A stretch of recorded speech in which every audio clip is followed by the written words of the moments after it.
China. This is a nuclear global trade bomb. I mean, if Trump does do this and we see companies panic, and they probably will, because you've got at any given moment, goods are about to make port on the West Coast from China. And that means as soon as they land, as of 12:01, that small business is going to be told, hey, you got to pay 104% of whatever those goods are. So think about computer components, think about vitamin C, washcloths, T-shirts, whatever it might be that's made in China. It's going to come to shore. The company that imports it is going to be told double the cost of that right now. A lot of them are going to say they can't do it. So I think we're going to see a lot of companies go out of business very quickly. There may be panic. This is bad. But you know what's funny? Trump's attitude is, I will sacrifice so much to destroy the Chinese economy. I think China's going to be way more damaged by this than the United States will be. And Trump's not somebody you want to play chicken with. Yeah, I mean, so if I How was understand your correctly, day, dog? The I don't know, today's been number weird. of Why? When I was making dinner, usually how it works is I cut the onion, and then I save the knife and the cutting board for the pancetta later. But this time it was the opposite, where I completely forgot that I had to do the onions first, because you make the risotto first, and then cut the meat when the risotto's almost done. And then while I'm cooking the risotto, I'm like, I don't even remember what I'm doing. Damn, dude, you should get that looked at. Yeah, it was weird. Wow, I'm respectable now. How the Cool. fuck did that happen? I don't know.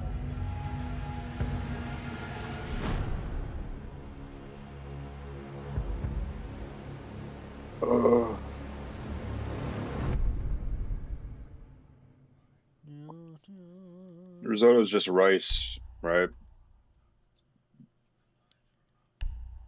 Yeah, but risotto, the rice used for risotto is like on average twice as absorbent as like the normal Uncle Ben's rice.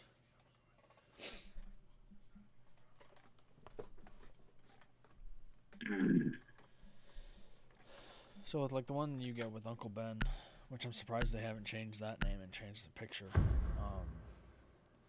Nice. For 1 cup, you'd use about 500. We need to locate a bomb. But for risotto, for the same amount of rice, Done.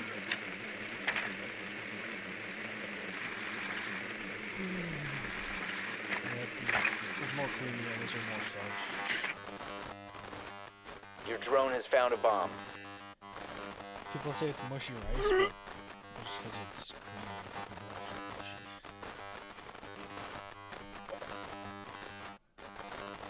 Insertion in 10 seconds. Oh shit, I didn't know you could see people walk past your drone if it's muted. 5 seconds before insertion. Is that new? Oh yeah, I did see that. What the hell? You found a bomb. Make your way to its location and defuse it. It's probably updated.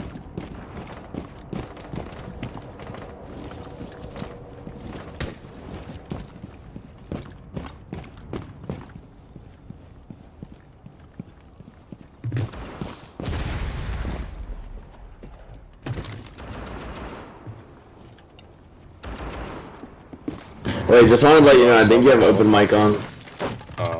Crash or whatever. I was just like, holy shit, dude. I'm surprised anybody survived that. Which one? The one that crashed in the river or whatever. It fell like pretty fucking high. Yeah, no one You have dropped the diffuser. Oh, nobody looked?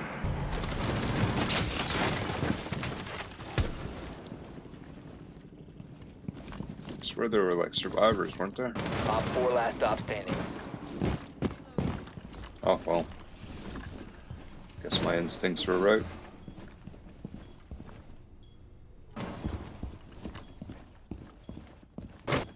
The diffuser has been secured. Op 4 neutralized. Mission successful. Yeah, apparently the pilot was reading back and forth. Wasn't he like a vet? I don't know. For you to do that, it's kind of retarded though. Because you know the rotors on a helicopter, they're not just on a static plane. They vector forward and back. So I guess he did it too hard, and then it like did something and ripped off the tail. Damn.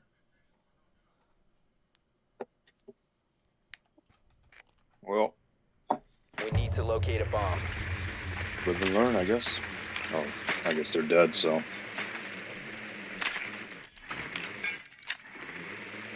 Be advised your drone has located a bomb. Apparently there's another room. Oh shit! I can see. Dude, I can actually see. I did not know. I swear that's.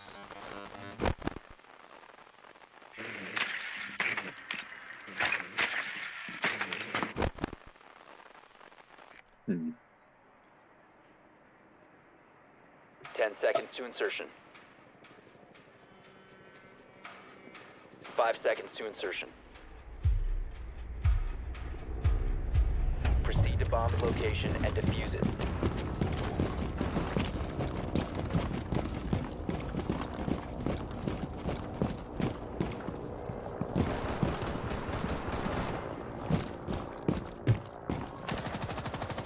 Ready to breach. Thank you.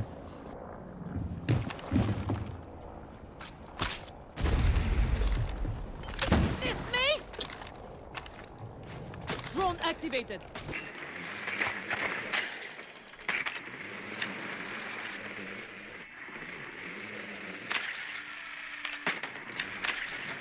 They have a mute. They have a mute. Kate on Yellowstone.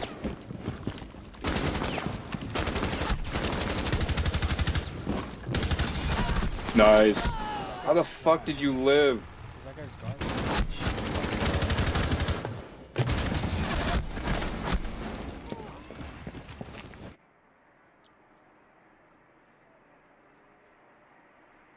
One op 4 Just remaining. love the camera. Just looking at it until once I run away, that's when he's there.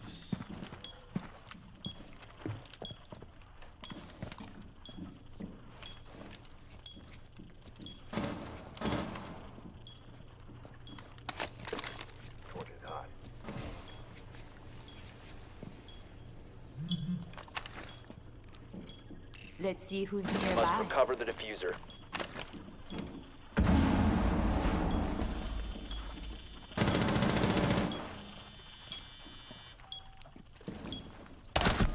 Down to one friendly.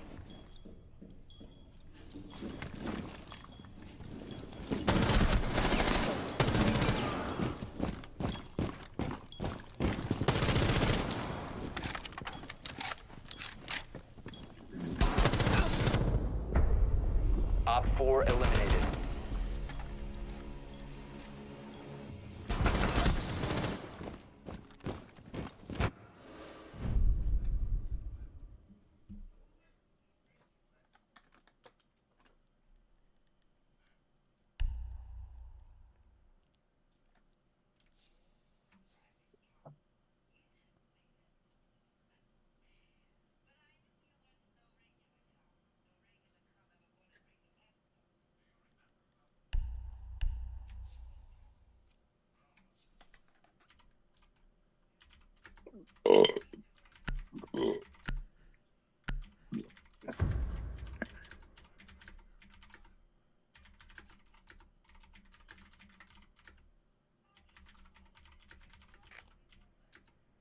We need to locate a bomb.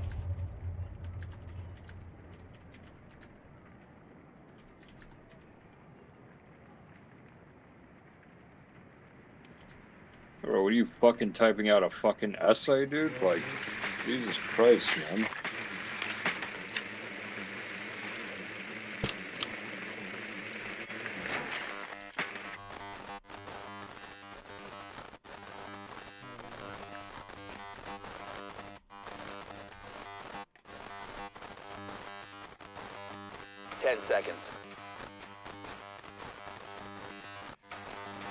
5 seconds before insertion. Your mission is to locate and defuse a bomb.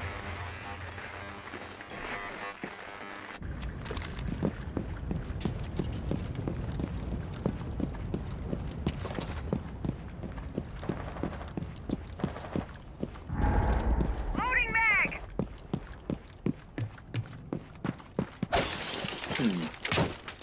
Watch for the blast!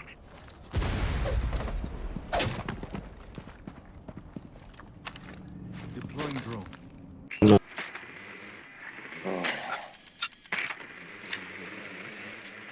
Is that what I'm impressed you're talking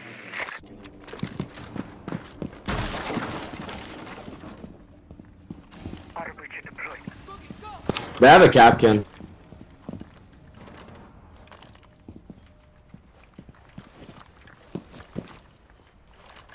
They always get so talkative before they bleed out.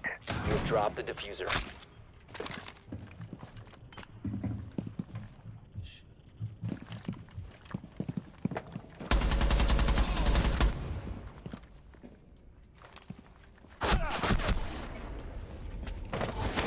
Talk to me. Coming for you.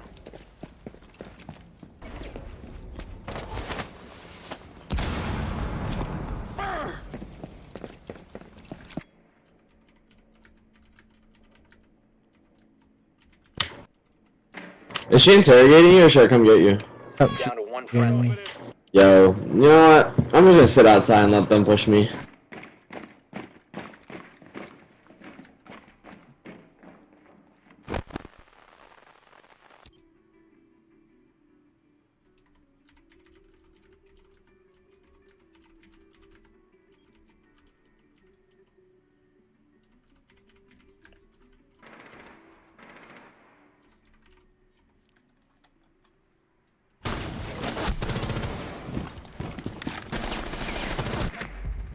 We have been eliminated.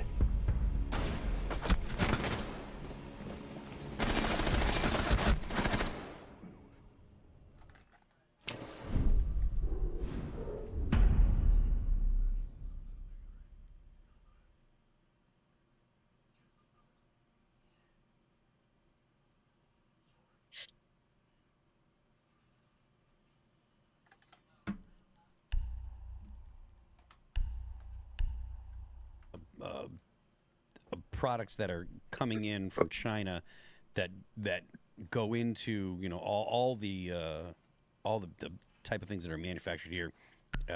It's going to have significant damage. I really do think that one of the things we should have learned from COVID was we should have realized, our government should have realized and moved to encourage the U.S. manufacturing base to start changing things. We were selling PPE stuff to China, or we were buying stuff from PPE stuff from China, and China just shut it down. Everyone knows that the vast majority of our pharmaceuticals are made in China. There's all kinds.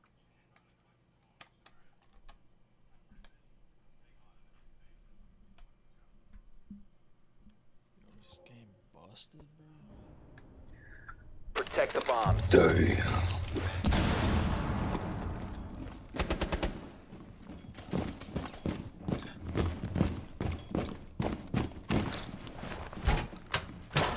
Evil eye deployed.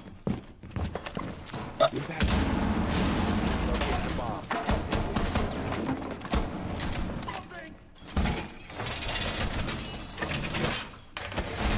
Wall fortifications done!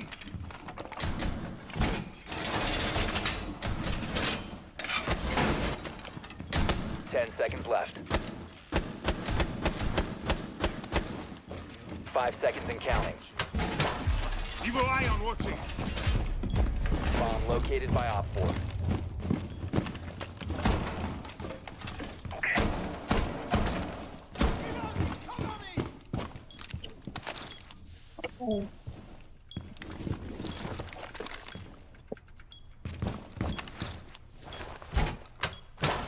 My evil eye has your back.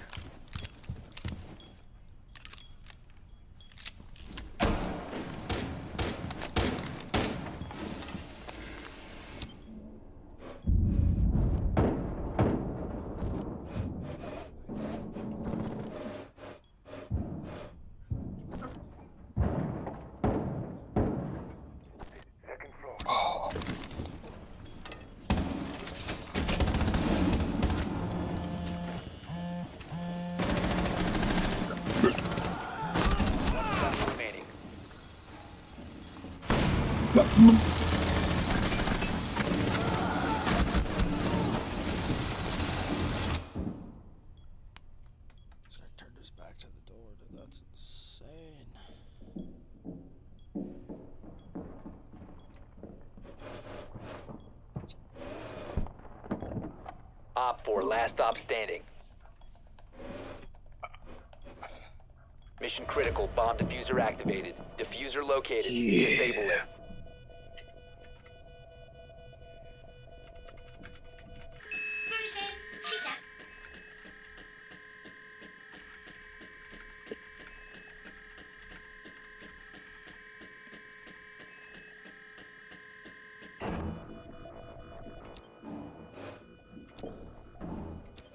You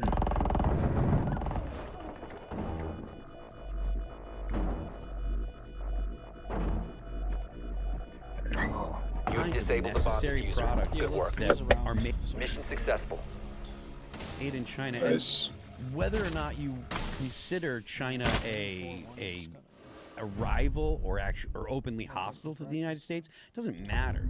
These things are things that Americans need, and we shouldn't have to source them from one country. Now, granted, we talk about Taiwan and the need for semiconductors for national security because of the military's reliance on them, and that's true.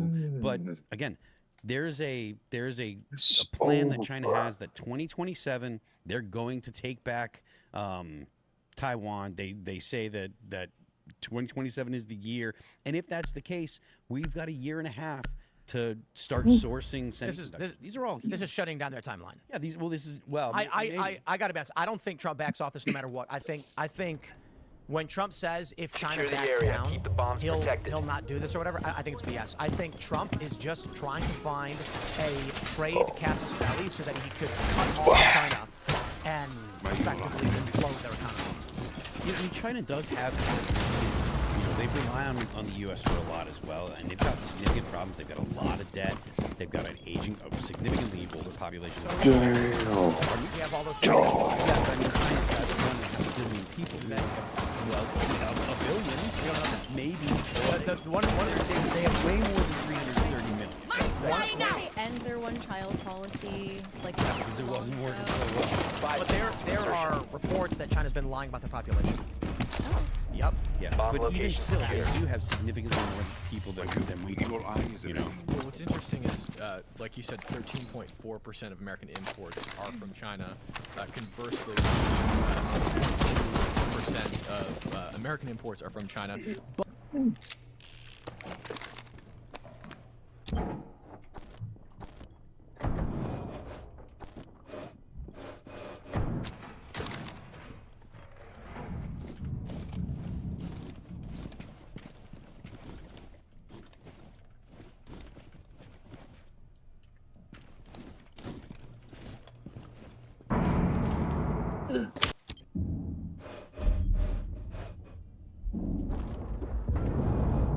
Be advised, Op 4 has located a bomb.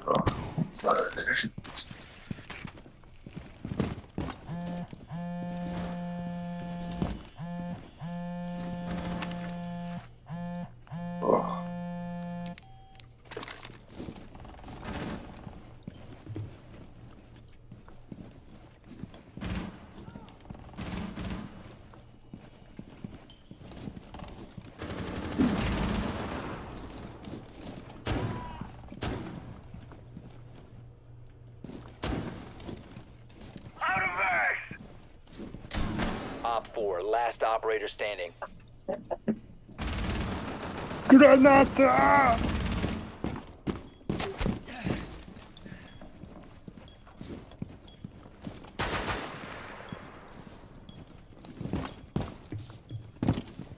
Loading mag.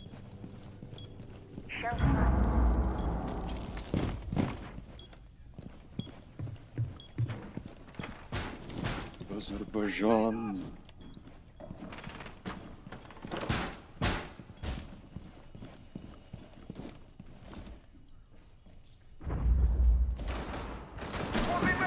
Oh, nice.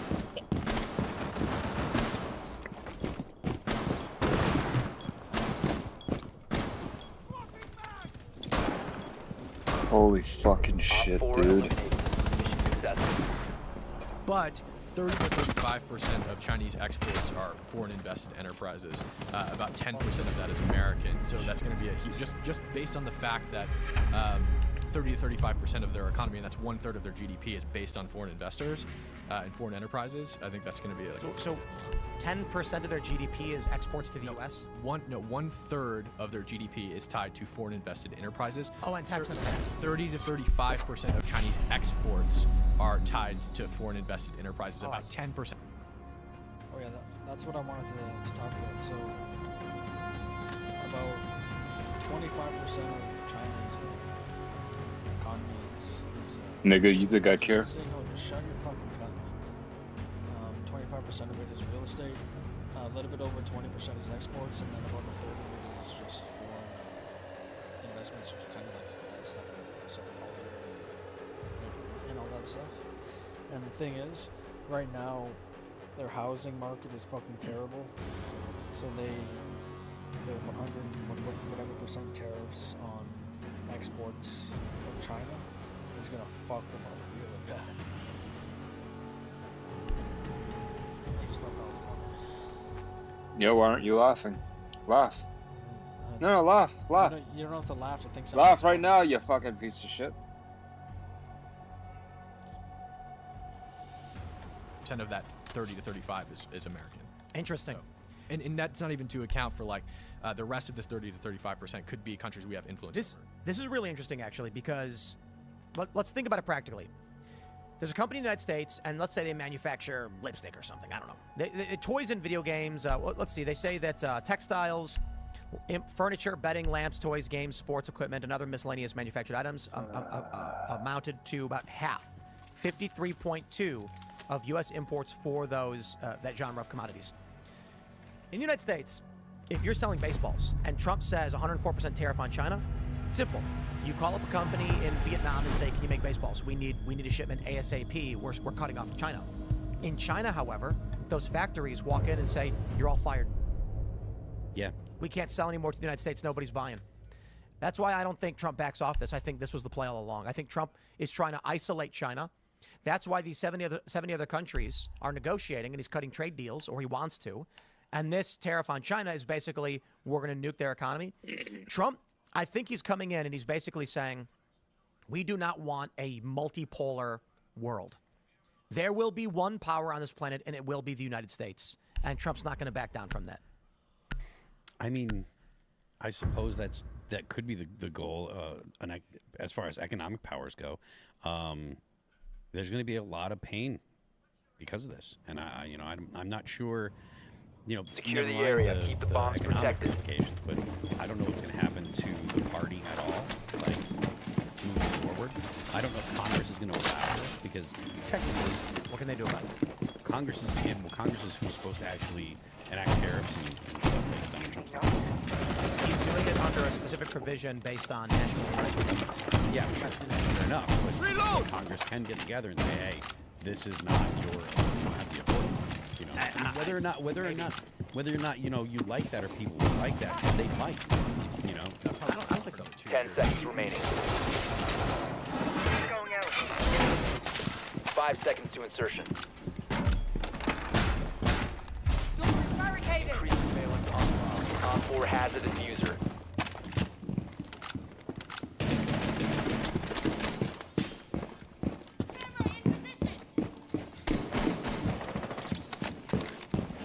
Throwing a razor blue. All set to the Activating camera.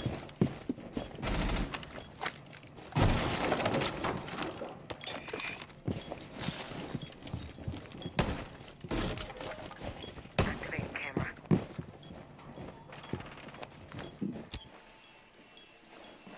Op 4 has located a bomb. You know what to do.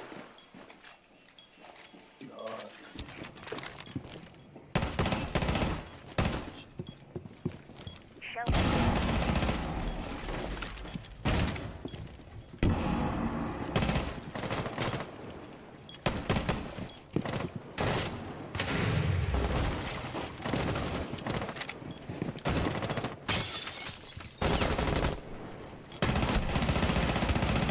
Loading new mag! Planting hostage.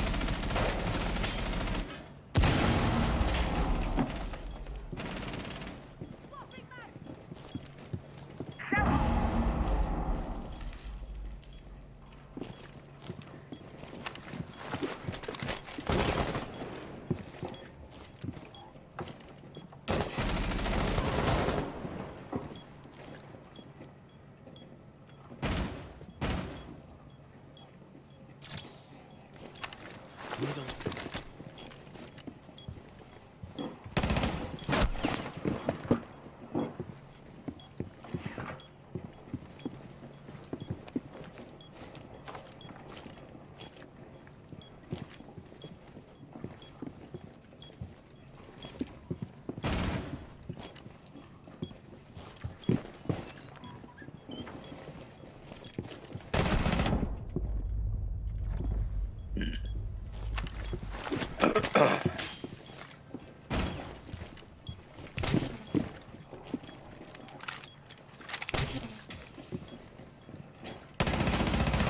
Op 4, last stop standing.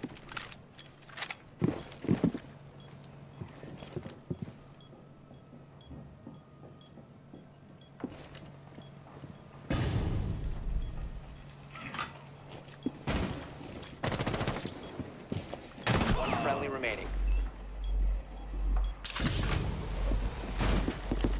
10 seconds to go. Friendly's victorious. Hostiles eliminated. We have like I think there's like a 2 or 3 people. There's a two or three Republican majority, and Thomas Massey doesn't like tariffs. Yeah. So you know, I could easily see a couple. You know, vulnerable And don't forget, we got Republicans the- saying, I don't want my name on this. And don't forget the DEI Republicans that want special permissions for women. Yeah. Who will who could seek out leverage and obstruct whatever they want. so Look, they and can this get it. isn't me saying that I want this or that I want them to go against Trump. I'm just talking about the realities in Congress. And we've talked about this. Like, you have to make deals because we have thin margins. We have very thin majorities. So we can talk about what we want Trump to do, but you have to remember the reality in Congress. People Secure vote. the bombs. The voting majority, it's not big, and Republicans do not get in line the way Democrats do. Yeah.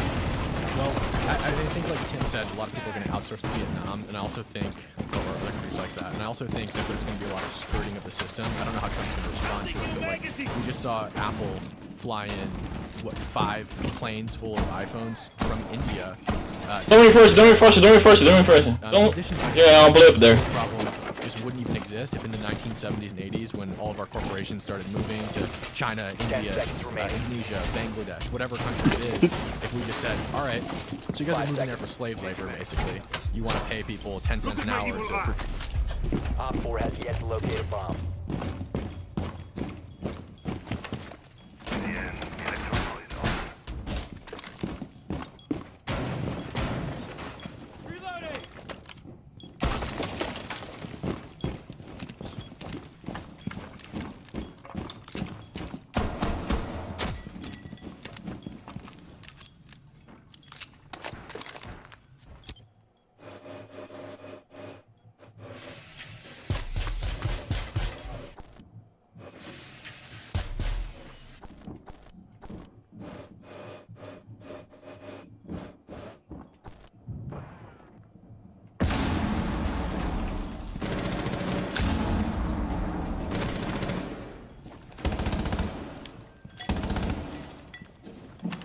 Impact out.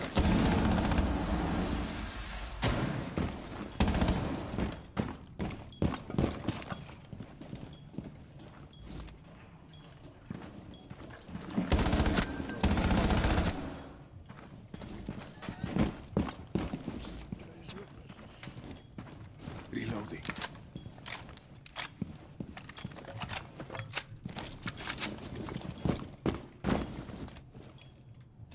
Op 4 located a bomb. Protect it.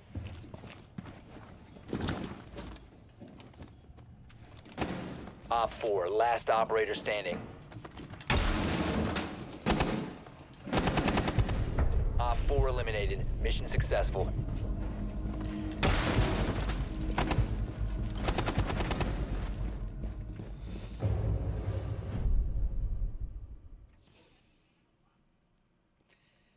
That's genuinely fucking hilarious.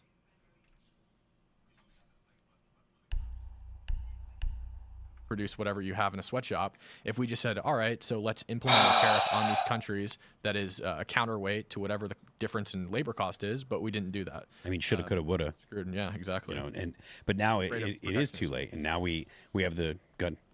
What I would say is, like, I think you look back at the 1970s and 80s, it's like shoulda, woulda, coulda, but the reason we didn't do it is because we were afraid of protectionism. And, like, you know, I'm not like this huge raha protectionism guy, but I think that we shouldn't look at a problem that could have been solved with this exact procedure in the past and say, well, we shouldn't do it now because of the implications, because that's what they did in the 1970s and 80s. So. Yeah, I mean, I don't know. Obviously, I don't know what's going to happen. I do think that Donald Trump is gonna stick to his guns. It's just my big concern, or most immediate concern, is will Congress allow this to happen? Because Yes. if people are going to be voting against Donald Trump, and people are bummed if it has a massive effect on the economy, and people are going to vote against the Republicans in the midterms because of it, people have a long memory, and if this sets the country into recession, people are going to be upset. I don't think the memory's that long. They say that a month is an eternity in politics. So if Trump does everything he's doing now, and then starts changing the policies, Op 4 has located a bomb. Get ready to engage.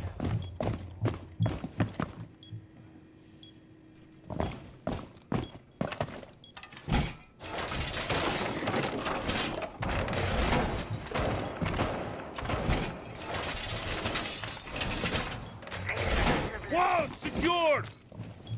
Impact out!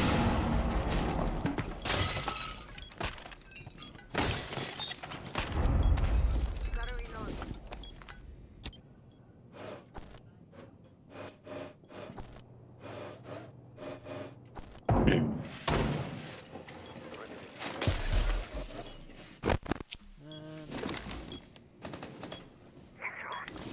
Searching for electronics.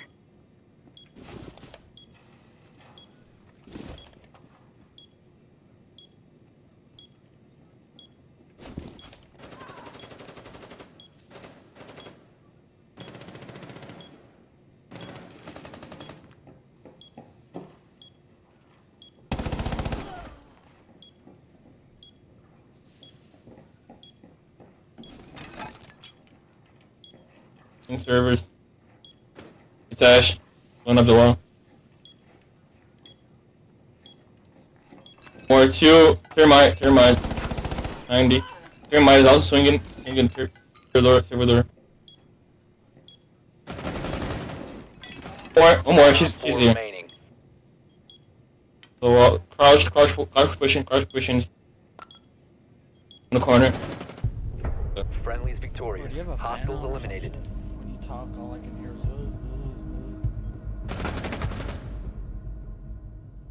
year from now, and things start getting better, he wins. That's a lot of ifs. I think it's actually rather simple, in fact. This is why it was so important this is why it is so important they have the October surprise. You put out damaging information in September, ain't nobody going to care come October. You want to get all the bad news out against your political opponent in October so that it's fresh in their minds. That's why Trump is taking these actions he's taking right now. It's as soon as he can do it, he does it. And he wants to make sure that as we go into next year, he's going to have some leeway. And if he makes some policies at that point begin to improve things, then people are going to vote Republican in the midterms. More importantly, the Republican Congress can come out and say, we turn things around, so vote for us. I will say on top of this, however, before we go to the next segment, We need to locate a bomb. we're screwed either way. Either we do it now or the country implodes. Gen Z owns nothing, and they are unhappy. A new study came out purporting, they did a poll of 1,200, a representative sample of the country. 55% of left-of-center individuals are in favor of assassinations and political violence. And this is overwhelming with the younger population who don't own anything and don't believe they have a path toward owning anything. And it is the older generation that is living longer and getting all of the political authority. So they're more likely to vote, so they get pandered to more often. The youth vote doesn't vote, so they're not getting it, but the youth vote is getting very angry. And they live in 5 cardboard seconds to boxes. I'm being figurative. They live in closets. Proceed to bomb's location and defuse it.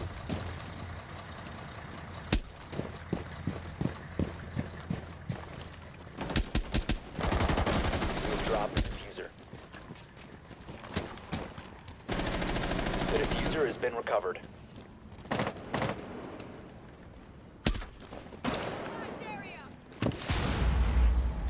Taking Gemini for speed.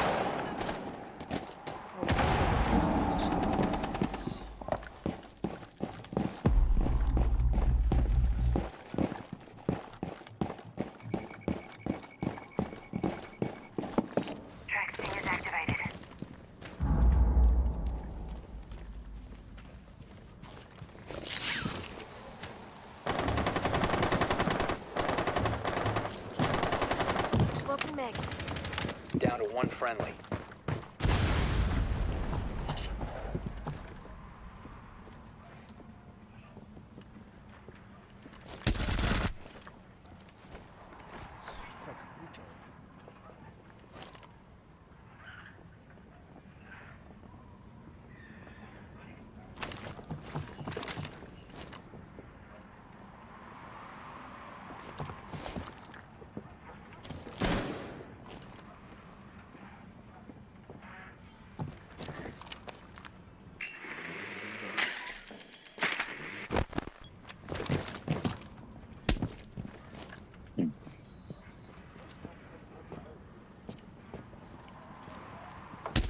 Holy, okay, yeah, that was the worst. We have been eliminated.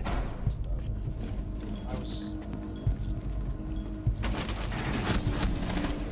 Peak house. in bachelor apartments, and they can't afford to have families. A lot of guys are checking out, young men, and this means that our social system will implode. I wonder if Trump is considering this as he's making these moves. I don't know. What I can say is, let's jump to this tweet from our good friend Kyle Kalinske, who hates you. They hate the working class. They hate the American worker in general. They call you flyover states. And Kyle Kalinske posted this video, which is going viral, of factory workers. This is it. Let me play the video for you. Here's a fat, middle-aged guy sewing some shorts or some shirt. Some fat, obese American women sewing things. Love the music. Here's a guy making some bras. Some white people making phones. That's crazy. Make America great again, it says. And the left is laughing. They love it. There's another meme that they share where it's a guy in a MAGA hat wearing a ribbon that says "fell for it again," who says, wait a minute, there's a mistake. I thought I was going to own the factory and be rich, as Trump pumps a shotgun and says, sew the effing socks. This is what they think about you. The American workers who work in factories or who wish their factories remained open that were outsourced to foreign countries. The example that I've been citing consistently now is the My Pillow.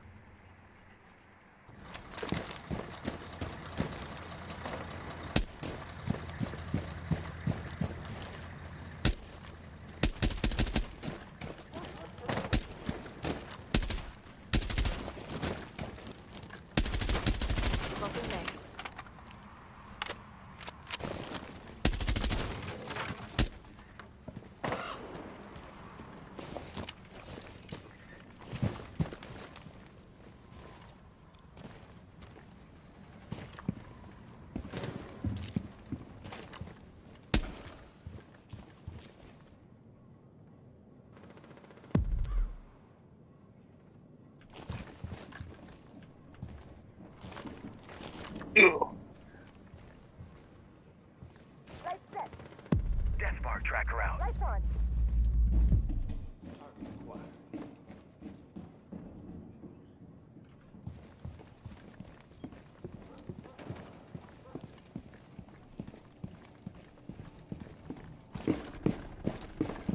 The diffuser is no longer in your possession. Op 4 last stop standing.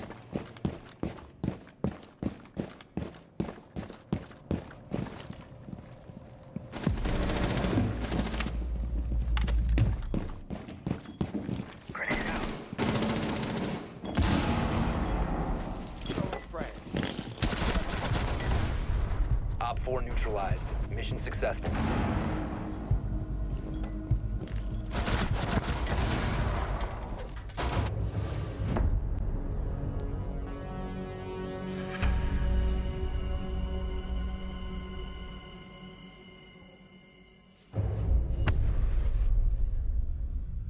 Damn dog, she's blindfolded, dog.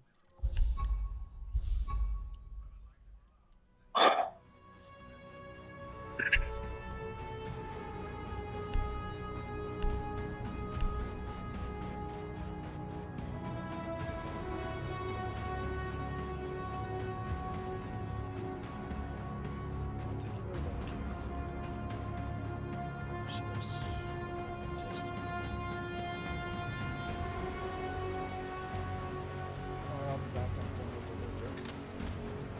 No.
Pillow Factory.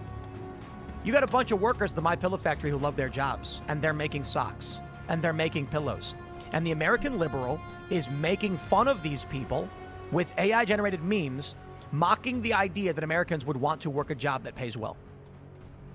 Well, I mean, I don't think that Americans would not want to work a job that pays well, but I do think that the idea of returning, you know, the factory jobs. I mean, you were talking about this the other night. I don't think factory jobs on this, you know, this type of factory jobs are coming back to the U.S. Why not? I mean, you were saying the other night that you don't think that they're bringing them back, these kind of jobs back here. What specifically did I say? I don't remember exactly what it was, but we were talking about re-onshoring jobs, and I forget who the guest was, but we were saying no. Gen Z is not going to do these jobs because they have ego problems. Well, I mean, I don't think boomers. They're would already either. in the service industry, Gen Z. I think it depends on where you're. I'm sorry. Well, I mean, I don't think that that's necessarily true because Gen Z is overwhelmingly in the service industry. You think Gen Z would work factory jobs like this? Especially if it paid better. I think the issue with Gen Z is, even if you were to work one of these jobs, your ability to buy a house, to own stocks, or any kind of wealth building doesn't exist. I mean, it has been largely wiped out. The challenge is, if you're a boomer right now, and I know not all boomers are wealthy. We're here in Appalachia, but overwhelmingly boomers own homes. I think like boomers all typically own their house. They own about 60% of corporate equities, stocks, and mutual funds and things like this. Why are they going to sell it? So what happens is a Gen Z kid might get a job at this factory. Maybe it pays him $50,000, $60,000 a year. And then he says, okay, I've got some money. I want to buy some stocks. And the boomer's like, I ain't selling for that. I want more money. I don't need to sell it. I can liquidate. I'm okay. I've got my retirement. I don't need to sell to you, young man. And so that young person's like, even when I do have some leftover money, I can barely buy any stocks that move the needle. So what are they going to do? I think the issue that we have is not to say that all of Gen Z has ego problems. I think it's a spiritual problem. It's that, what am I going to accomplish? Better yet, to quote The Simpsons, how are we going to catch up to the rest of the class by going slower than they are? And that's the issue. Locate a bomb. I think there's going to be let's imagine that nothing changes right now. Everything that we're doing, we keep doing. Nobody has actually, I've not seen anybody talk about the impending wealth collapse and monetary collapse of the United States when boomers transfer their houses, when they die, and millennials and older Gen Z begin to inherit these homes. Drone has found a bomb. The value of those homes will drop by 70% or so. It's pretty simple math. Boomers all buy 10 houses, seconds to and go. some of them actually have investment properties. I know not all boomers do. I'm just saying. Like, I think it's like 90% of boomers own homes. 70-something% of Gen X owns homes. You found a bomb. 50%. Make your way to its location and defuse it. Drone is ready to go.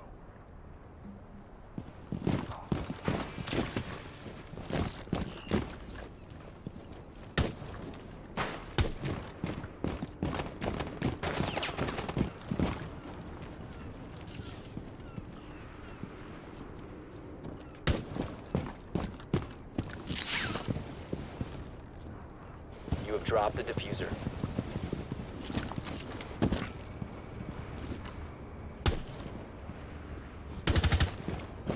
The diffuser has been secured.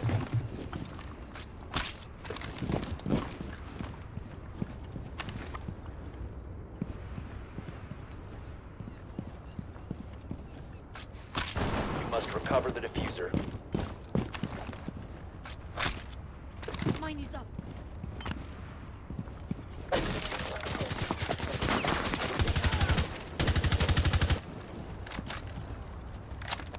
Jesus Christ.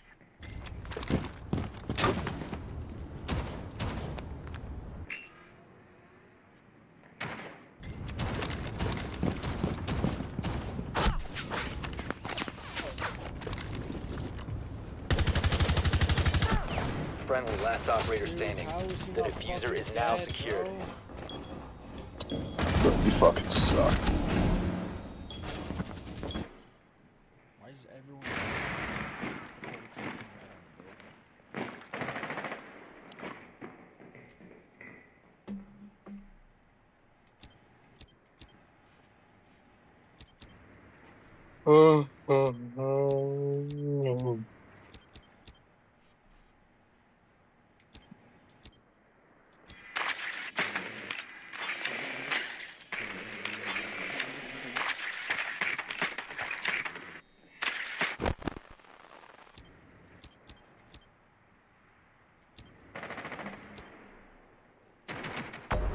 We have been eliminated.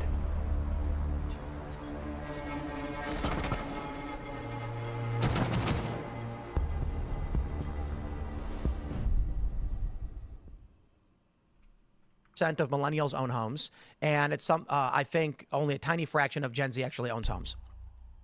A boomer owns, let's say they own one house, and that house is worth $700,000 because the prices are going nuts. They live in a suburban area outside of Chicago or something.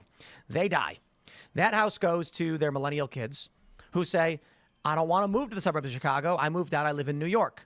They call an agent and say, sell the property. The agent says, okay, I'll put it on the market. Estimated value $700K. You think a millennial or a Gen Zer is going to be able to buy that? Nope. How are they going to raise $140,000 for a down payment on one of those houses? Not going to happen. So then the agent says, we can't get any offers. To use your drone So they to say, locate a okay, well bomb. then lower the price. What do you think we can get for it? And I'm like, I don't know, we'll put it at 6. No offers. 5, no offers. 4, no offers. 3, no offers. Gen Z doesn't have money to put a down payment on a house. The median 401k retirement for a millennial right now, mind you, who is 40 years old, is $15,000 to $20,000. You ain't retiring off that. And Gen Z, they have something like 5,000. If they do even have one, I think only 30% actually do, and it's microscopic. So how are they, or look, millennials are 40 years old, and they can't, and only half of them own houses, and they have no retirement. The coming 5 economic seconds to collapse is going to be worse than any. Your mission is to locate and defuse a bomb.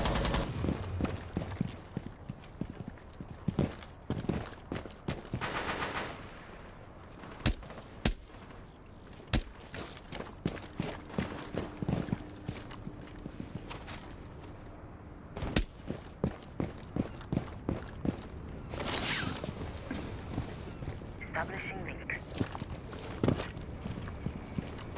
Device converted.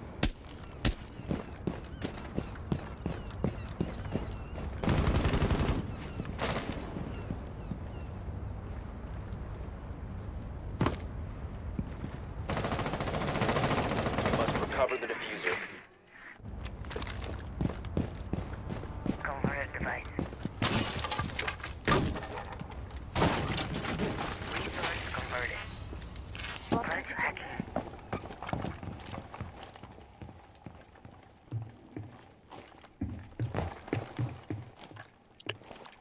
Good. Swapping max. Hacking.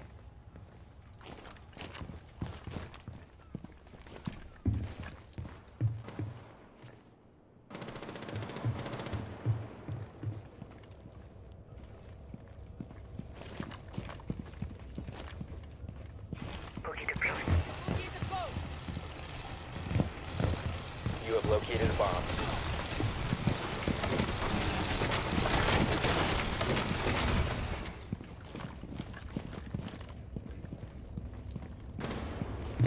Auto breach stopped.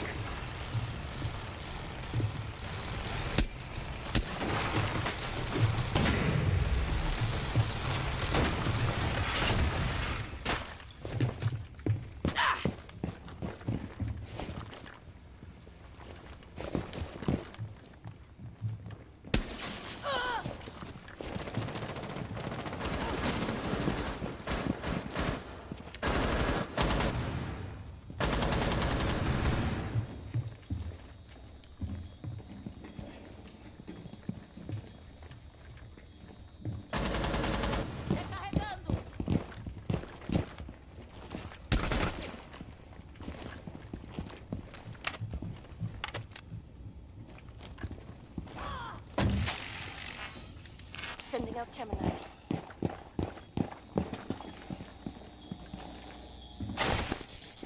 15 seconds remaining. 10 seconds left. Down to one friendly.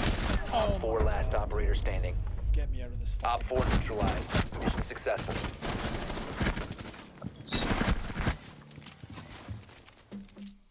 Anybody imagines.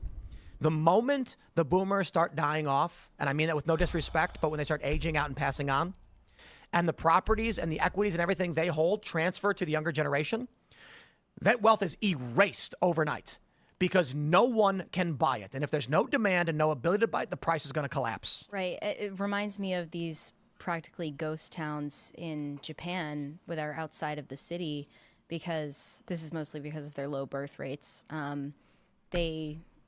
These older people die and they own homes outside of cities, and they either don't have children to inherit them, or the children they had, the one or two children they had, are not interested in owning those homes. And now they're just ghost towns, and a lot of Westerners are interested in buying those homes because they're incredibly cheap. Yeah, I've seen some of that. The solution is providing them jobs like this. I actually think a lot of Gen Zers will take jobs like this, especially the further out from the city you get. I also think there's a problem with not teaching Gen Zers fiscal responsibility, or now even younger kids. I have a lot of friends, I'm Gen Z, so I have a lot of friends who just have like either no job or like screw around jobs where they're not like actually real jobs. But if you provide them jobs like this, I mean, I'm from like the sticks in upstate New York on the Canadian border. You must locate and defuse a bomb.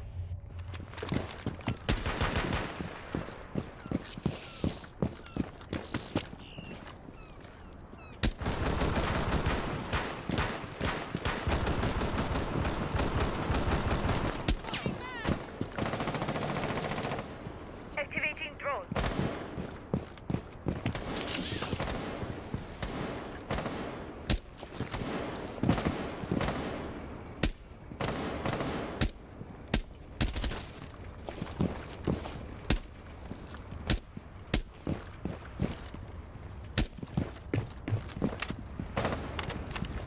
Drone active. You located a bomb.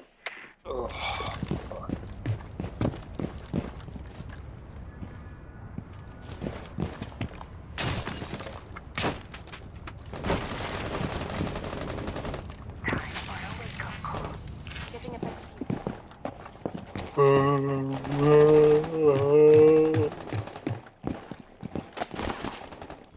Yeah, we have. Reload.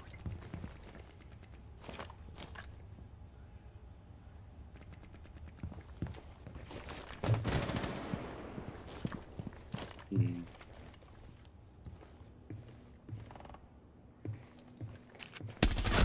Fucking insta melted, bro. Cav is one hit. Boogie deployed. Such fucking bullshit.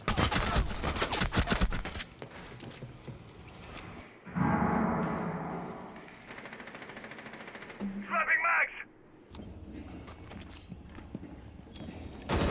Drop the diffuser.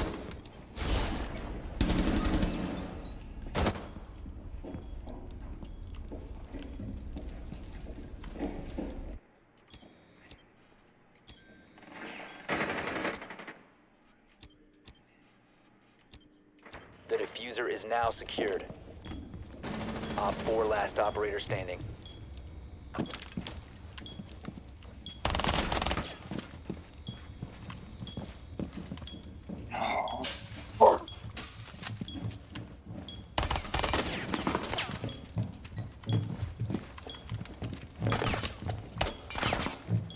Bomb diffusion initiated. Protect the diffuser.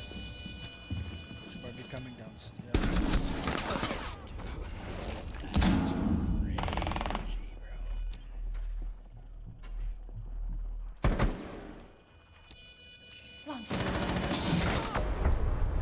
Op 4 neutralized. Mission successful.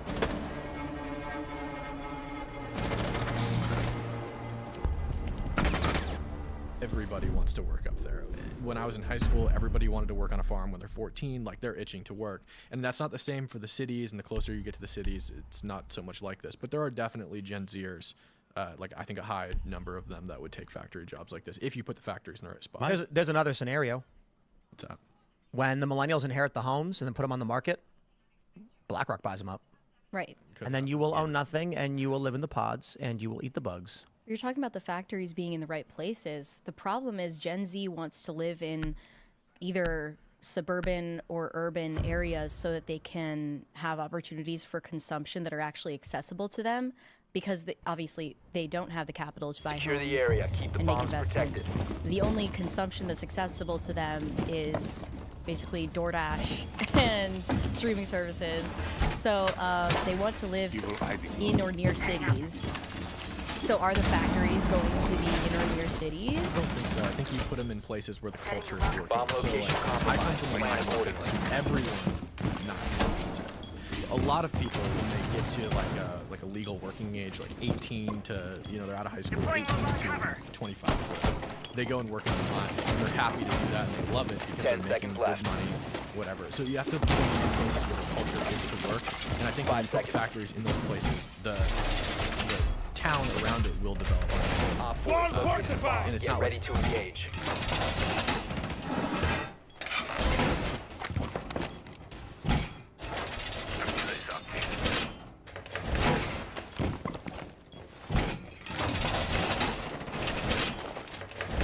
Wall secured!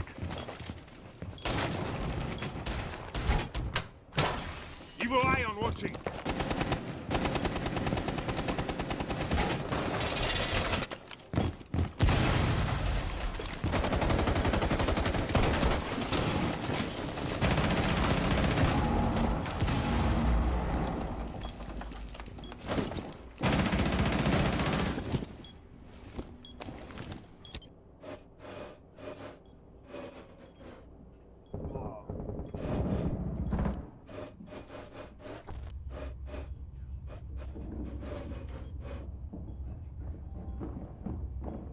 Ash is at, yep, he's ours.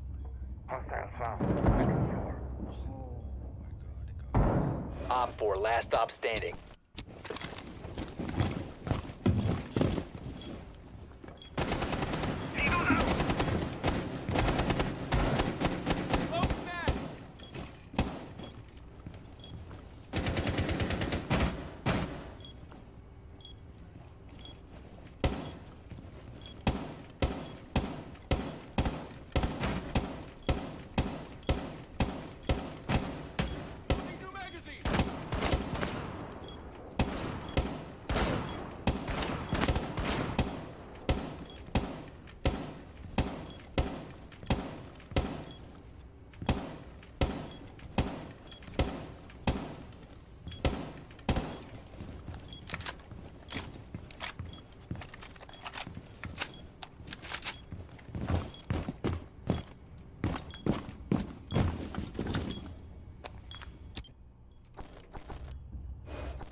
Friendly's victorious. Hostiles eliminated.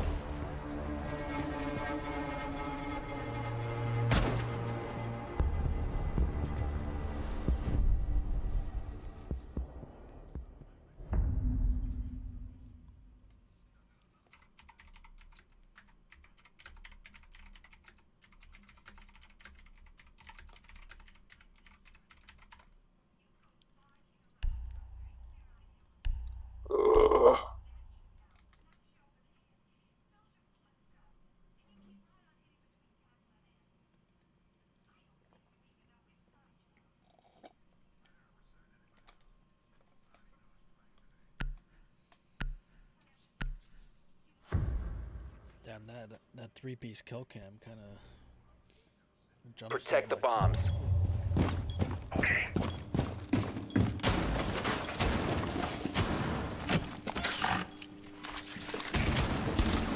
Be advised, Op 4 has found a bomb. Up and running.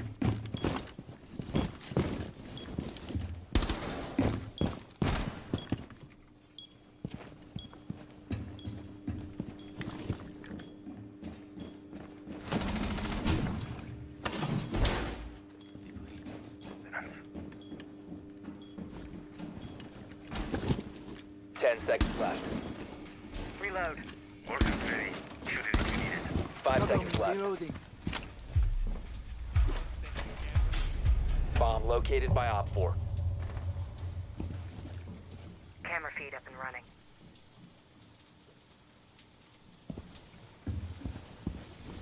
Camera in position.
One friendly remaining.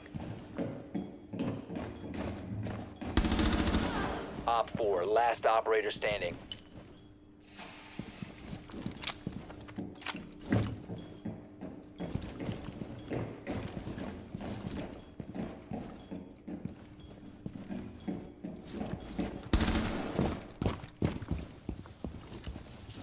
Yeah, there's 2 main steps.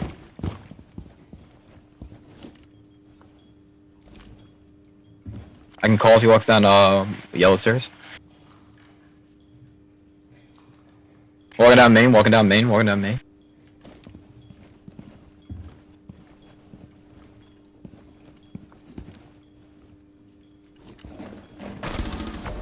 Op 4 eliminated. Yes sir, good shit baby, good shit.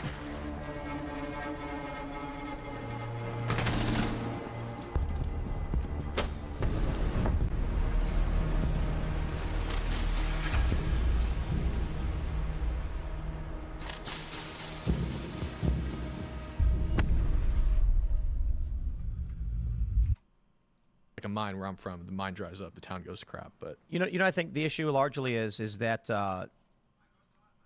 younger generations, starting with probably to a smaller degree Gen X, to a greater degree millennials, to a great degree millennials, and then to an even greater degree Gen Z, they the older generation continually treats the younger generation like incompetent children, incapable of doing anything. Mm-hmm.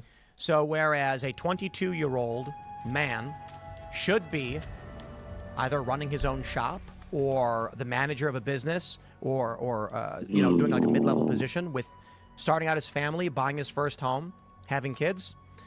Today, in the news, in the media, in our culture, they will say a 22-year-old is a child. Like a 22-year-old fully grown adult human being, and they treat him like a child. And so we don't have like how many Gen Z politicians are there? I don't think a handful. Oh, People run for stuff. who's that chick with the keffia? Yeah, but, she's not but in she's yet. not in. So I mean, is Jasmine Plenty Crockett? who want to try. I don't think she's Gen Z. I'm not sure how old Jasmine Crockett is. How many millennial are there? Many A greater number now, but I would say massively delayed. And part of it is they say that when the Oh no. Jasmine There's Crockett's a millennial. 170% increase in Gen Z lawmakers taking office as of 2023. But what does that mean? State reps. Is that in I is don't that state know. reps or is that in Congress? And how many of them are communists? Yeah. Probably most. A lot of them, I'd imagine. So look, my view is when you see these stories of 30-year-old virgins, we had a movie that came out, what was it, 10, 15 years ago called The 40-Year-Old Virgin. And it was like, ha ha ha, how funny of this guy who like never had it happen for him. Now we have increasing reports that young men have isolated themselves and there's like early 30s virgin men. You know, and again, I always mention this because Seamus Coughlin said based at that story because he's thinking it from a religious perspective. And I'm like, bro, no. Only They should have Maxwell been Frost. married at 22. Only one? Only Maxwell Frost, who's from Democrat from Florida's 10th congressional district. He was first elected in 2022 at the age of 25. He remains the only Gen Z member in the 119th Congress. To be fair, I mean, I think the oldest Gen Z is what, 27? I think so. I'm not So sure. There's a good amount in like state politics, I think. Like Braxton I'm Mitchell, looking at the state reps. Yeah. But I largely what I mean is industry is like the boomer generation is not letting go. And it's because they're living longer. People used to die and retire much earlier. Now the retirement age is getting pushed. People are living longer. I'm not saying this to disrespect you boomers, but boomers are not letting go of their wealth and property and assets. So millennials have accrued very little.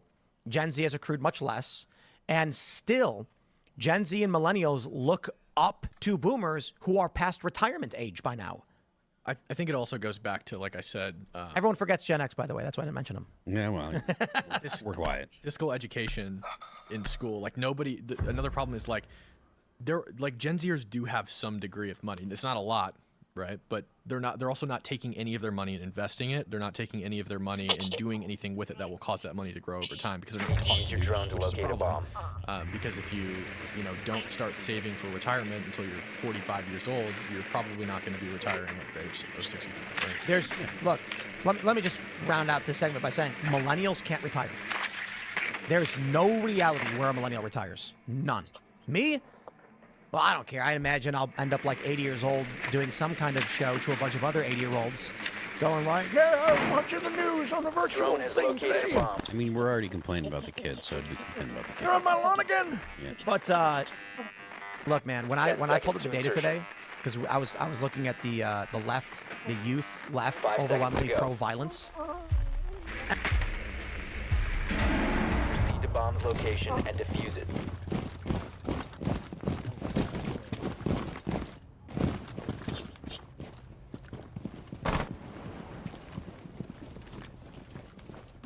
Mark is ready. You seeing this?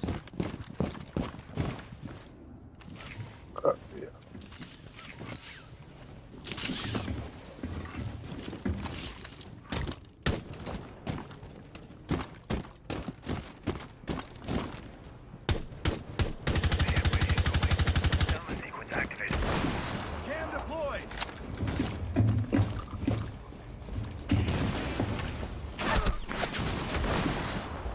Damn. Watch for the blast!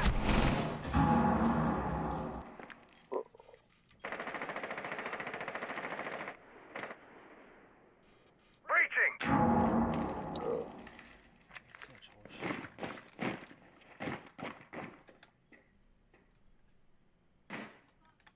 You got. Fuck.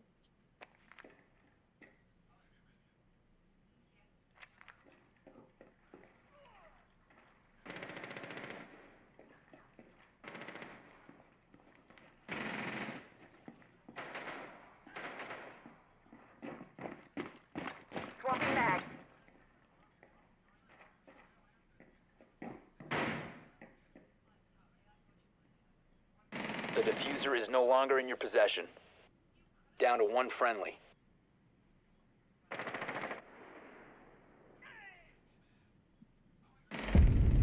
Op 4 eliminated all friendlies.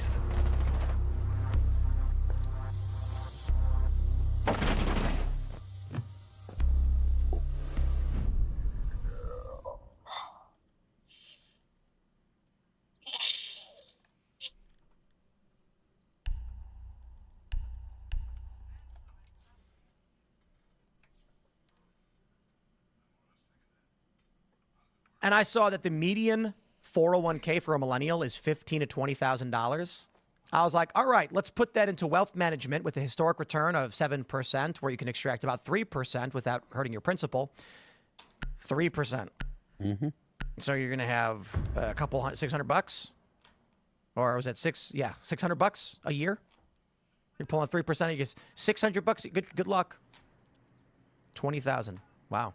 You need to use your drone to locate. You ain't going anywhere with that. No, we're gonna be working till forever. $50 a month, yeah, till they're dead. And I gotta tell you, it's gonna be really weird. Although one thing that could happen is a slingshot effect, where when the boomers start passing on, and millennials all start absorbing all of this wealth instantly, all at once in a tidal wave. And they're all going to be probably 65 years old. Because, let's be real, I mean, people are living longer. 10 seconds. Instantly, overnight, they're going to have access to all of this stuff. They can trade it amongst themselves, I guess. Insertion and then they'll just hold it. But then they're not long this, for this mortal coil. And then you've located a bomb. Make your way to its location and defuse it. Look. Ooh.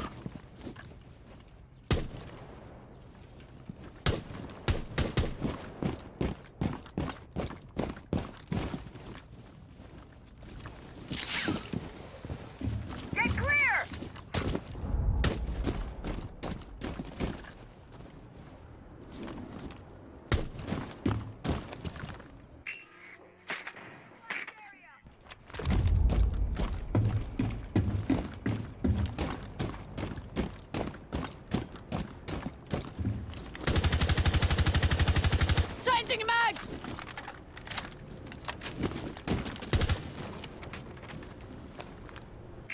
Can you mute your fucking mic, bro? I don't want to hear your keyboard clicking. Dumbass, mute your fucking mic, bitch. Yeah, I want to hear comms because I want to win, dumbass.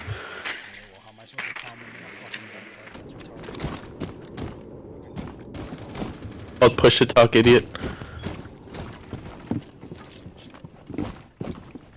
Yeah, everyone does it, so clearly you have low IQ. Alright, bro, I'll mute you.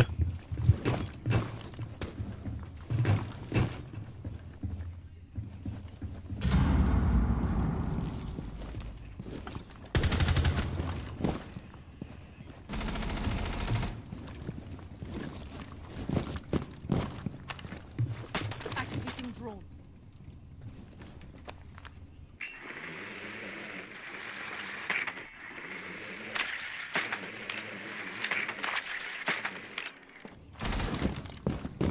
The diffuser is no longer in your possession. Friendly, last operator standing. We have been eliminated.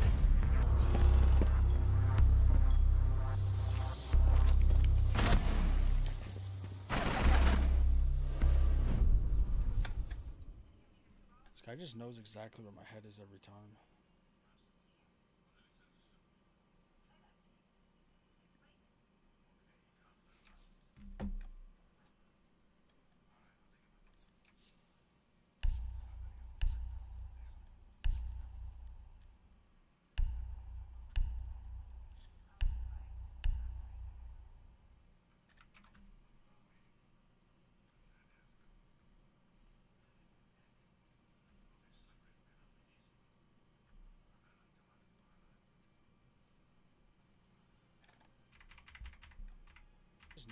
Only last.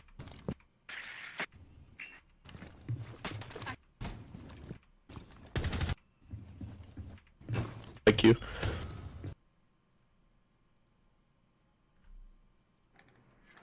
course the guy telling me.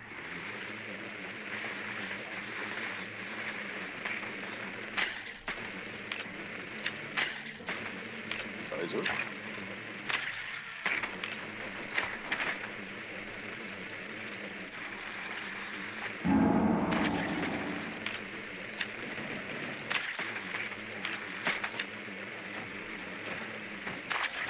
Seconds to insertion. Be advised your drone has located a bomb. 5 seconds to go. Proceed to bomb's location and defuse it.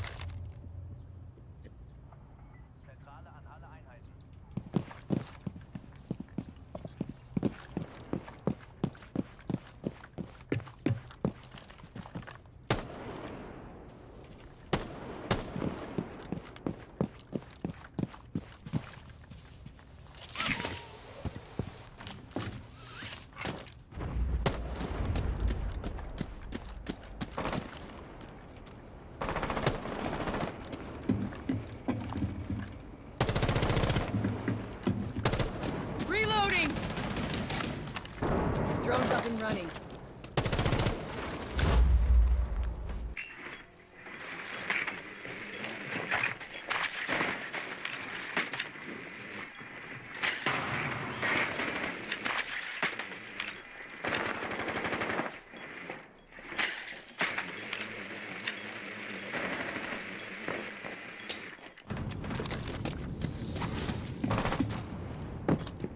Loading mag.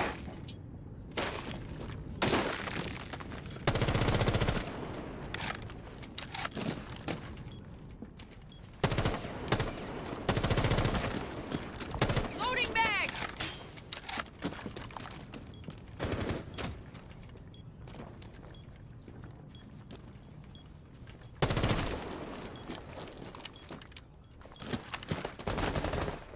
Setting charge.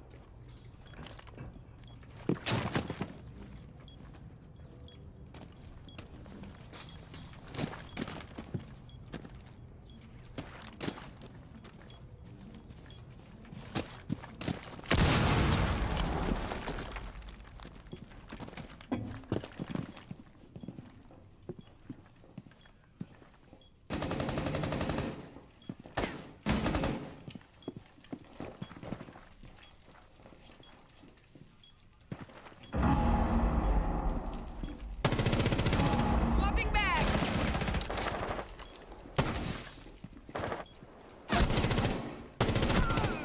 Op 4 last stop standing. Loading mag. Gonna be coming up red stairs. Gonna be coming up red stairs. Bomb diffusion initiated. Protect the diffuser.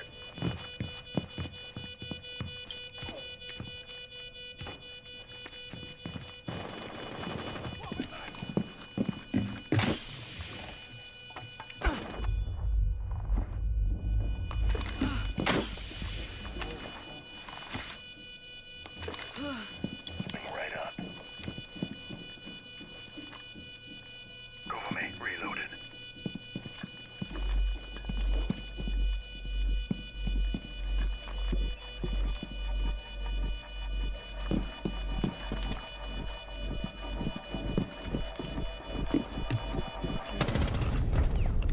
Op 4 eliminated.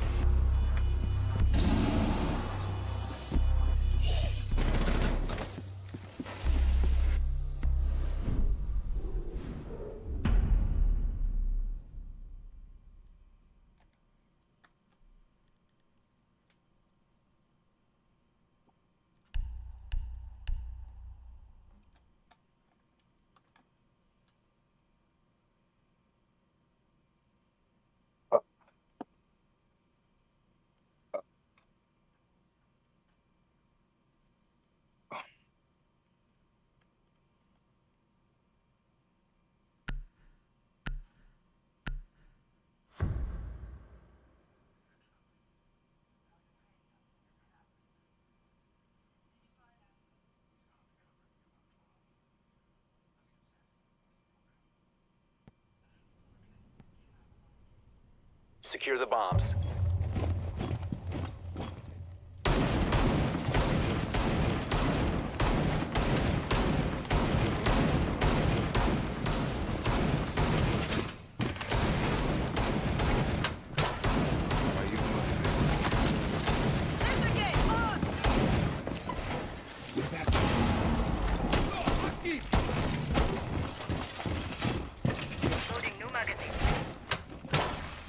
I deployed.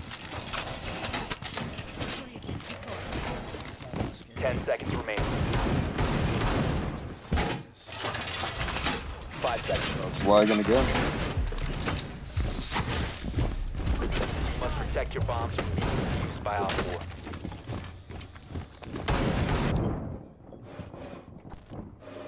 Op 4 found a bomb. You must defend it.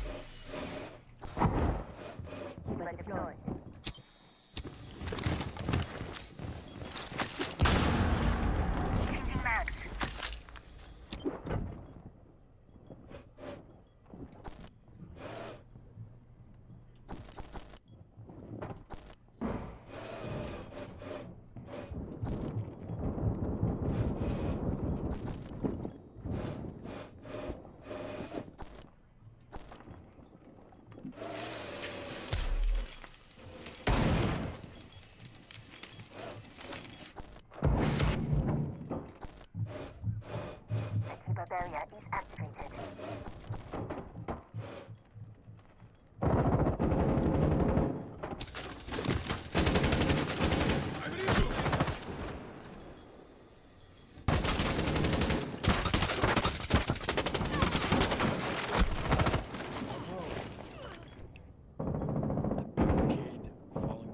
One friendly remaining. This guy's just running out of window. Mission failed. All friendlies were eliminated.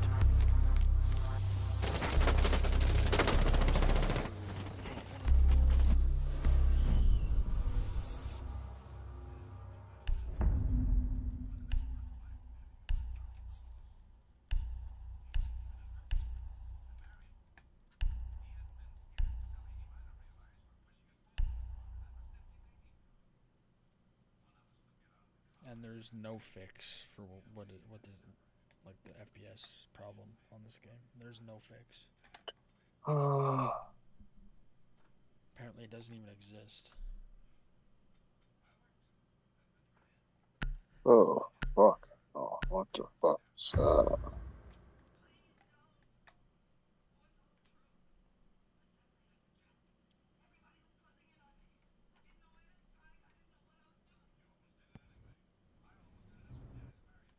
Secure the bombs.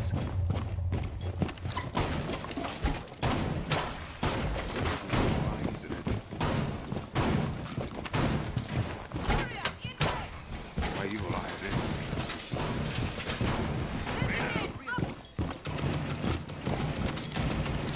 In position.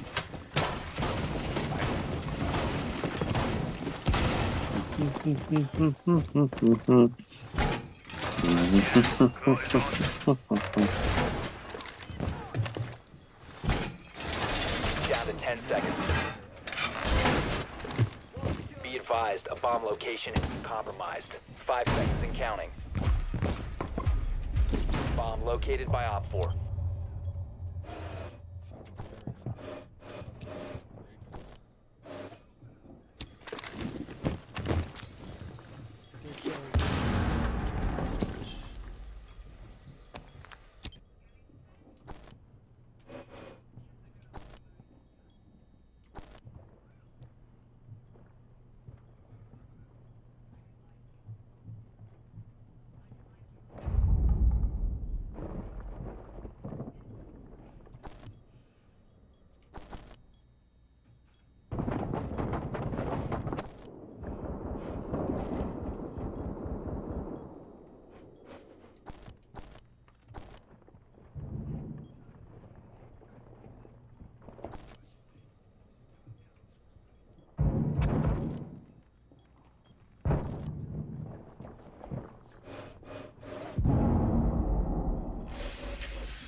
Op 4, last operator standing.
Friendly's victorious. Hostiles eliminated.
Secure the bombs.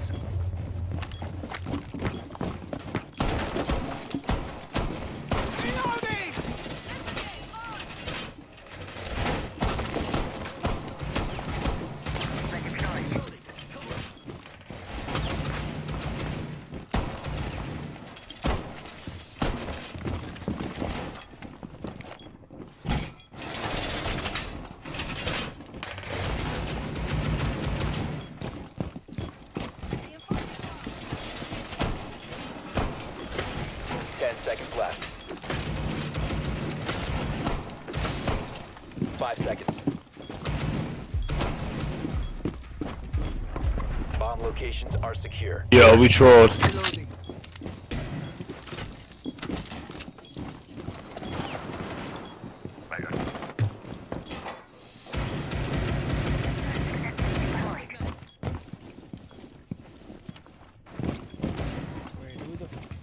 Cover the rotate. A bomb has been located by op.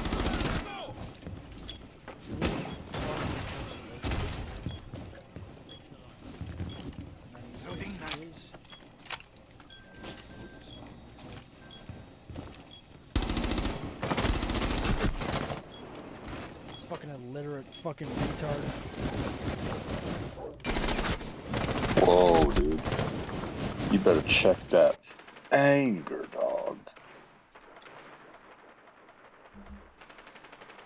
One friendly operator remaining. Retards, dude. Look at this fucking retard.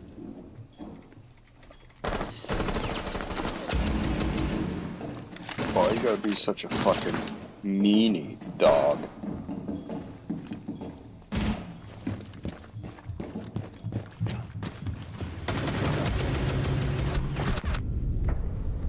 Mission failed.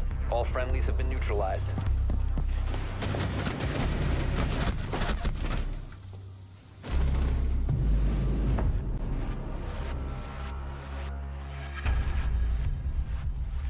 He reinforces the rotate, chalks main wall, and then TKs, bro.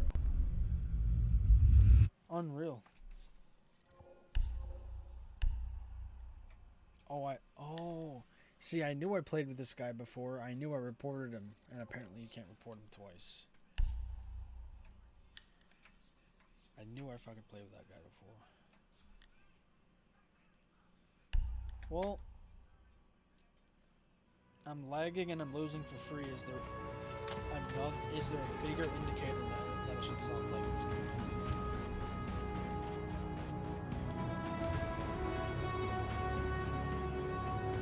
Yeah, I guess for every 2 games, I gain 5 LP or something.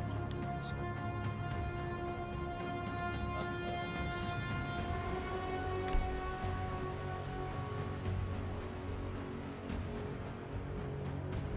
Hmm.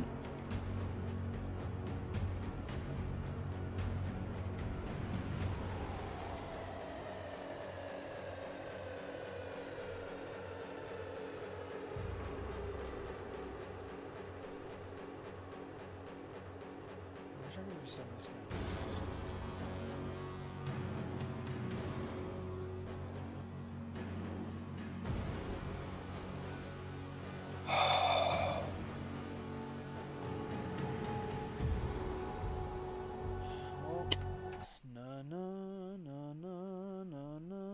No, no, no. And it's going to be just Oh, wealth continually dog. accrued by the older and older generations until the whole thing just breaks. I guess we'll see. Yeah. Let's jump to this next story from NPR. Supreme Court backs Trump in controversial deportations case. The gist of the story is that Trump can deport these Tren de Aragua and whatever under the Alien Enemies Act. However, anyone being deported.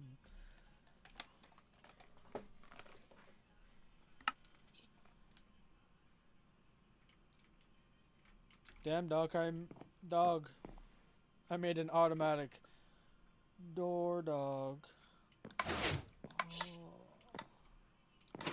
Nice, dude. Oh, at least the fucking nowhere. Great job. It just hasn't been fucking built yet, fucking gay You cunt. fucking piece And I of actually don't know what that shit. leads to in the movies. I don't know if you ever see exactly where it goes. It leads to the giant fucking snake, dog. Yes. It's like the last place it leads to, but okay. Fucking piece of shit. Fucking retard doesn't know that you get to the giant snake through. So is the this fucking the big like cafeteria room? Yeah.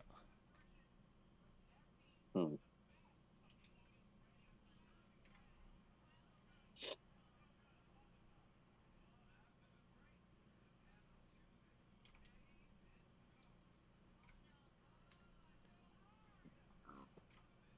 Bro, how fucking big did you make this thing? All of that's the cafeteria room? Well, the walls will come to here, but it's pretty big. In the movie, you either I don't remember it being that big. That's like 2 football fields. It's not two. That's not even 1 football field. Man, faggot, just shut up. You know what I mean? I don't know if I do though. Me don't think me do.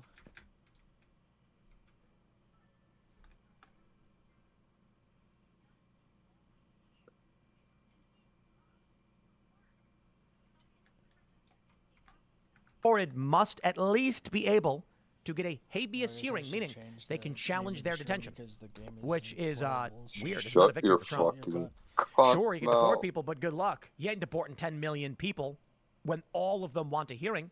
The court system will implode.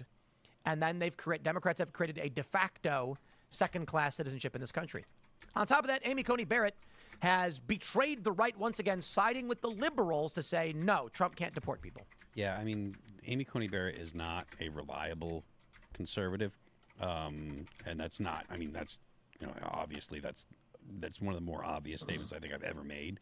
But people shouldn't expect anything less from her because she has a history of not being reliable. And we were talking about this last night. The Democrats always you can always figure out where they're going to come down. They almost never surprise anybody. But the Roberts and Amy Coney Barrett.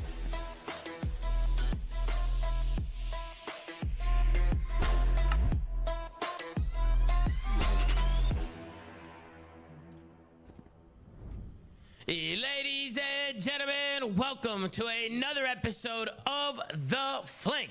I'm joined by the one and only, the human turret, one of the best ARs to ever do it. Give it up for the world champ himself, Sam LaRue Octane. We got some of the best analysis in the game, the world champ, Christopher Duarte Parasite. We got the multi-world champ, the multi-champion, a legend and icon to the Call of Duty space. Give it up for Patrick Price, aka Inks.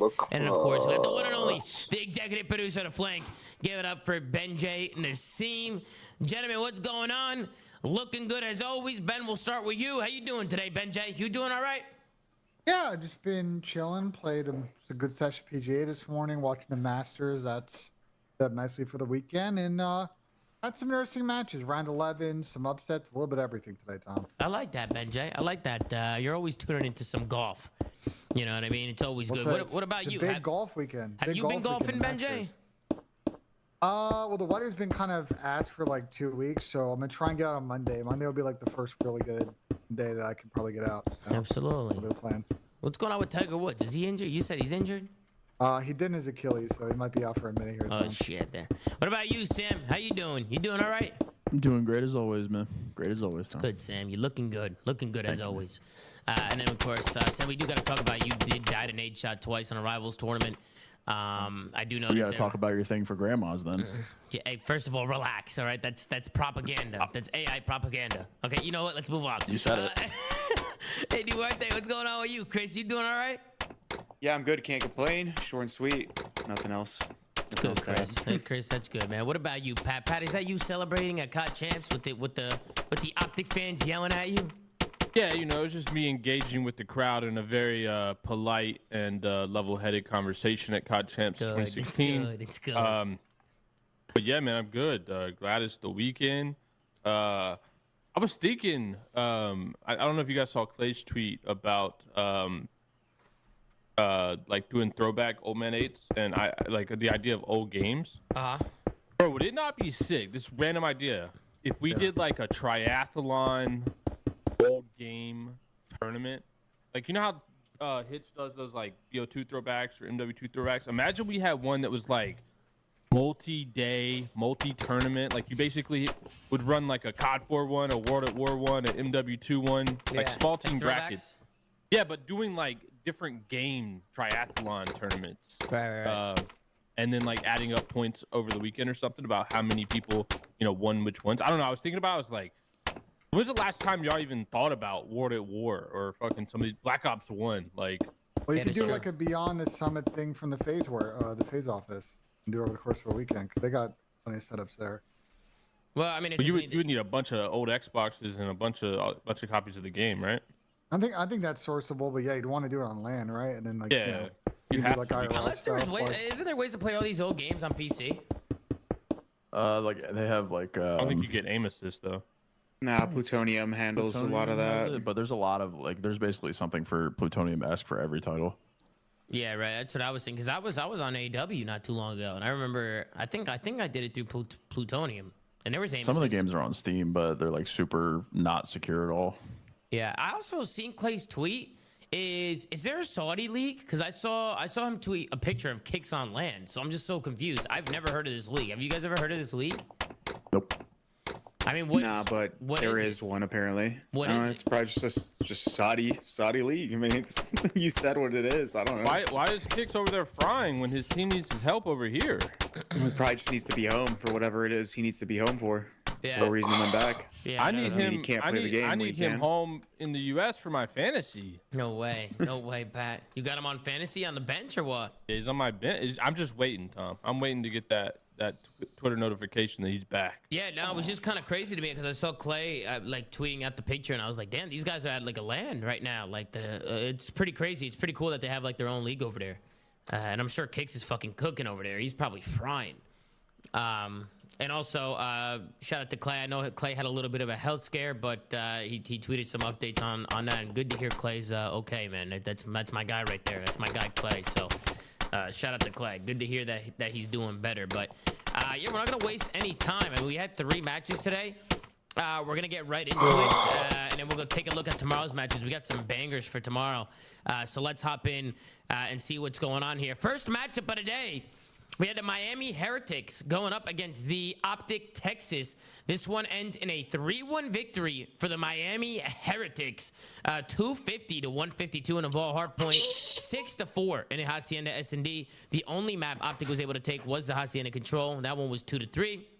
And then, of course, the map number 4, 250 to 202 in favor of Miami. We'll scroll down here and take a look here at the stat sheet. You have a .91 from Metals, a .85 from Real, a 1.16 from Red Core, and a 1.31 from the new pickup Super. He has been unbelievable.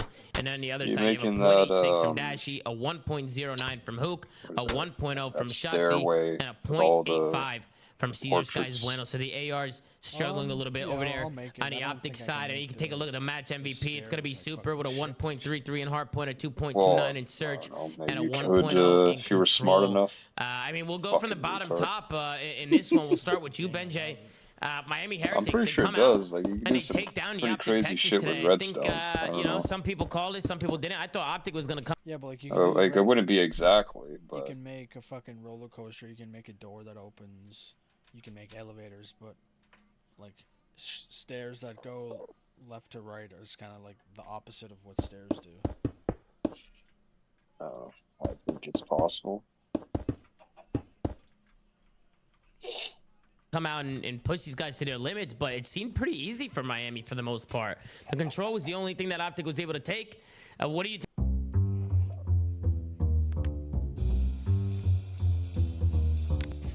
There's a better way to make changes to the work schedule. Try When I Work. Think of the series, Ben. What are your thoughts? I saw the map set earlier when I was doing Coffee and COD, and I thought the first 2 maps were potentially doable for Miami, but I was a little bit concerned about the back end of this slate. And I just think today, I thought Miami came to play. I thought their teamwork was really good. Sam called out in the watch parties. They were playing together, forcing trades, doing all the things you kind of wanted. I completely forgot to send my mom the schematic of this because I don't want to have to keep looking. To do with teamwork, and I felt like on the Optic side, it was not that. It was the same why, stuff that we why complained you about. gotta send it to your some mom? of these Optic losses, a lot of hero ball, a lot of solo plays, and I think at times we'll point out with some clips. Seems like some miscommunication, some call out issues. Looking at it on the screen ain't good enough. Hopefully, Optic nice, can pick dude. Up from there. Look at that. Because they're kind of in, you know, kind of a big mix trying to qualify for the stage, and obviously champs placing qualifying for champs. And the only thing I'll call out on the Optic side is want to see a little bit more from Brandon. I think a point it's away at 10k damage, but if you look at the interactions, a little bit low. Hopefully, he can step it up in future games of split. Hey, what do you think, Sam? What you think of the series? Were you surprised, Sam, to see Optic lose to Miami? In the way that they lost, yes, but I mean, I think Optic's just a mid team at the moment. I think they're like 4 through 8 as a squad. So I think the way that they lost, yes, but the fact that they lost, no. I think the ARs didn't have a great series. There were a couple of just horrifying blackouts in this, which I'm sure you have the clips for. And I think Super played fucking insane. I'm obviously not going to compare him to Neptune quite. I can't remember. Isn't there something in this game that is really flammable, so it stays on fire for a really long time? I don't think I want to use like the fireplace,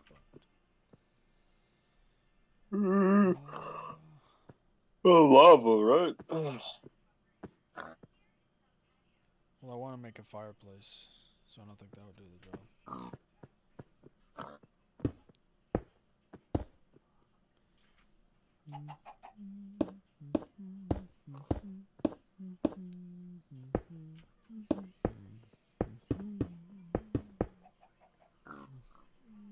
Yet because they made 2 finals back to back, but it seems as though Super with a 1-person change has definitely elevated this Miami team, which makes the late year champs qualification a lot more entertaining. But Miami look good, man. Their search is on point. I think their hard point took a dip.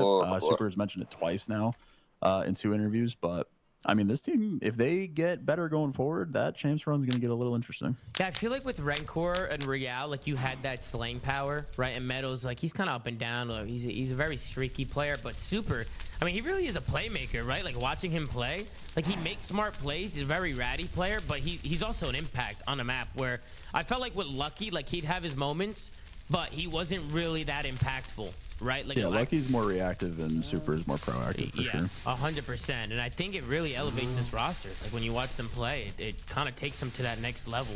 But what about you, Duarte? What you think of the series? Just to echo what Sam said, not surprised that they lost, more so on the way they did. But on the Optic side, I think with just how Optic is as like a team in the CDL, everyone expects them to be really good. I think we need to lower expectations here. Although it's nice to see Optic play well and be in that conversation for championships, it's overall way better for the esport. Let's be real here. I just don't think this team's going to get there. I've said it in prior episodes with the personnel that they have. I don't think they're going to get there until maybe at the end of the season, if at all. They just are mid. I think although Hook and Dashy have been playing good, I think Skies is just not that good of a player on this team, and he just hasn't been that good at this game. And then Dashy, he's had his struggles as well. So, like I said, I don't think they're going to be that championship caliber squad, if at all, towards the end of the year. But on the Miami side, let's just talk about Super. This guy's S&D is fucking insane. I think he's had double digits damn near every single S&D that they've played. Why Hogwarts? 16 is fucking insane. Fucking this guy is not only that guy is literally single-handedly elevating their S&D. Just complete 180 from what they had prior with Lucky, and then their hard point. Yeah, it's taken a dip. I didn't know if they were going to be able to win 2 hard points in this series, but they did. And their control, even though they ended up losing, they've been way more competitive in it. So yeah, this guy's turned this team around. If they get Super, Rencor, and Real frying like on any given day, like this team is going to be super hard to beat. I think people kind of underestimate this team because of their record in the league and in the last couple of stages, and just because they are essentially an all foreign team and all Spanish team. But this team has been pretty damn good at hardpoint, even with Lucky before. And that was with 2 men on the team that are doing the bulk of the slaying.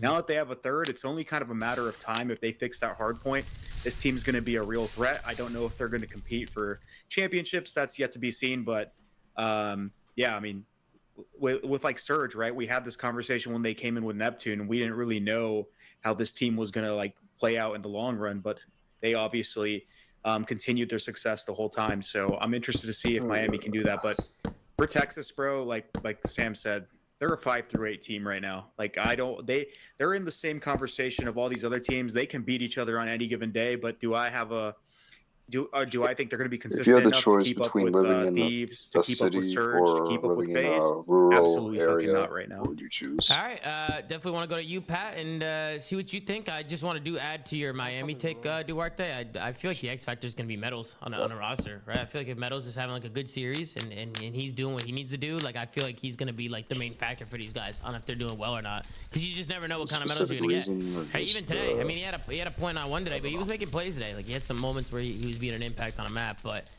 What about you, Pat? What do you think of Optic in Miami? What did you think of this series? Well, I'm gonna try and find a little bit to add after Chris's yapper sesh. Less stressful. I mean, I don't know.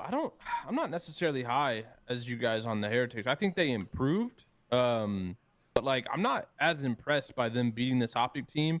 And also their other win, which I think was a game 5 against Falcons. Like I don't think we've seen enough. And I don't take, dude, I don't know. I don't take beating this Optic team as like a big impressive statement. I mean, I still am in the camp that I'm mind blown that Optic wants to stick it out with this 4. I still think they should make. Listen, paying $14.99 a month for a streaming app, and $9.99 a month for a music app, and $12.99 for a fitness app, and more money for a bunch of other apps, that really adds up. So why not get YouTube Premium for just $12.99? It's like having all those and the entire world of YouTube. Make another change and upgrade Skies. Now, I'm not saying like Skies is the sole problem on this team, but Skies just wasn't good enough to join this team. He was benched on the second worst team in the league. So I don't know. I'm not really that impressed by the fact they beat Optic, but I do think Miami did improve. And obviously a ton of credit to Super. He's I think turned some heads no matter what, regardless of who they played. but I'm not that impressed. A lot of people are asking for who. A lot of people want to know who, Pat. Like, what is this thing you're building? It's just a big fireplace. Yeah, it's just a fireplace from the movie.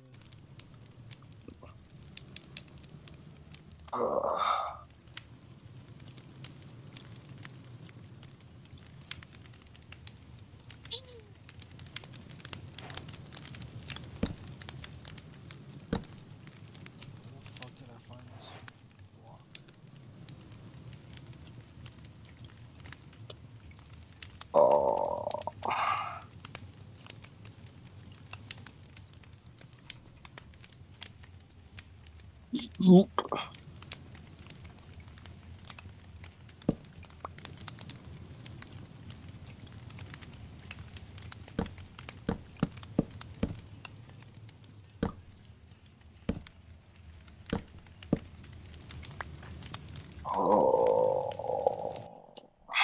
Bro, take risk. Yeah, Like, you got to take a risk, right? To me, bro, they picked up Skies. It's just like, all right, this is just a below average AR player who is going to just take a back seat, play the hill, not cause problems on the team internally, and just be, he's gonna go where he's told to go. But like, in my opinion, Optic wasn't in a place where that made any sense. Like, we're sitting here saying like, yeah, these guys are like 5-8, and that's the best they're gonna get. Like, is that what Optic wants? That's why I'm saying like they need to make a change. That's a risk. That's like they has some upside. There's no upside with Skies or this roster right now. That's the problem I have. It's like, bro, Skies, although he's not like playing that well statistically, bro, you go to their listings and there's one player that I'm gonna point out, and it's everyone's fucking favorite player. Yeah, the guy fries and makes good plays a lot of the time, and he's definitely stepped up with Hook on his team, but his comms are fucking terrible. He's out there influencing the map more than most of the players on his team, and half the time he's not even fucking saying what he's doing. He is literally just going, Shotzi, he's going out there and he's doing shit, and he's not telling his team what he's doing. When you go to their listings, half the time it's just call outs, and then Caesar kind of just pointing out what he's watching and what they're like trying to do, and everyone else is kind of just calling out where people are. Brandon needs to step up. That guy's literally supposed to be like a top slayer. Granted, he's putting out damage. He's not posting up positive KDs even with this change. And everyone else needs to contribute to the comms. Hook is screaming comms. Shotzi's fucking dead silent. And Skies is trying to micromanage the map. Yeah, Skies is not the best player in the world right now.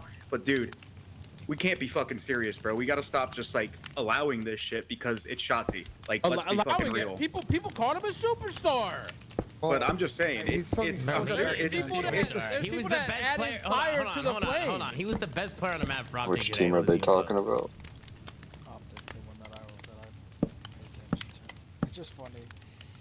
The guy, he's a 2-time world champion, and he doesn't think this guy's a superstar that's on the team, and it's just funny because.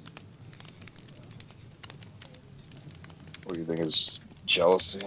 Some shit. No, he's a 2-time world champion. He's like probably one of the best players at getting teams together. And he also won with 2 dog shit players one year or so. He definitely knows what he's talking about. In a way, I agree with him because the guy that he's talking about, he either does really good or he goes like double negative. So it's like damn. Superstars don't really do that if it's so wishy-washy. Wishy-washy. Ho ho ho.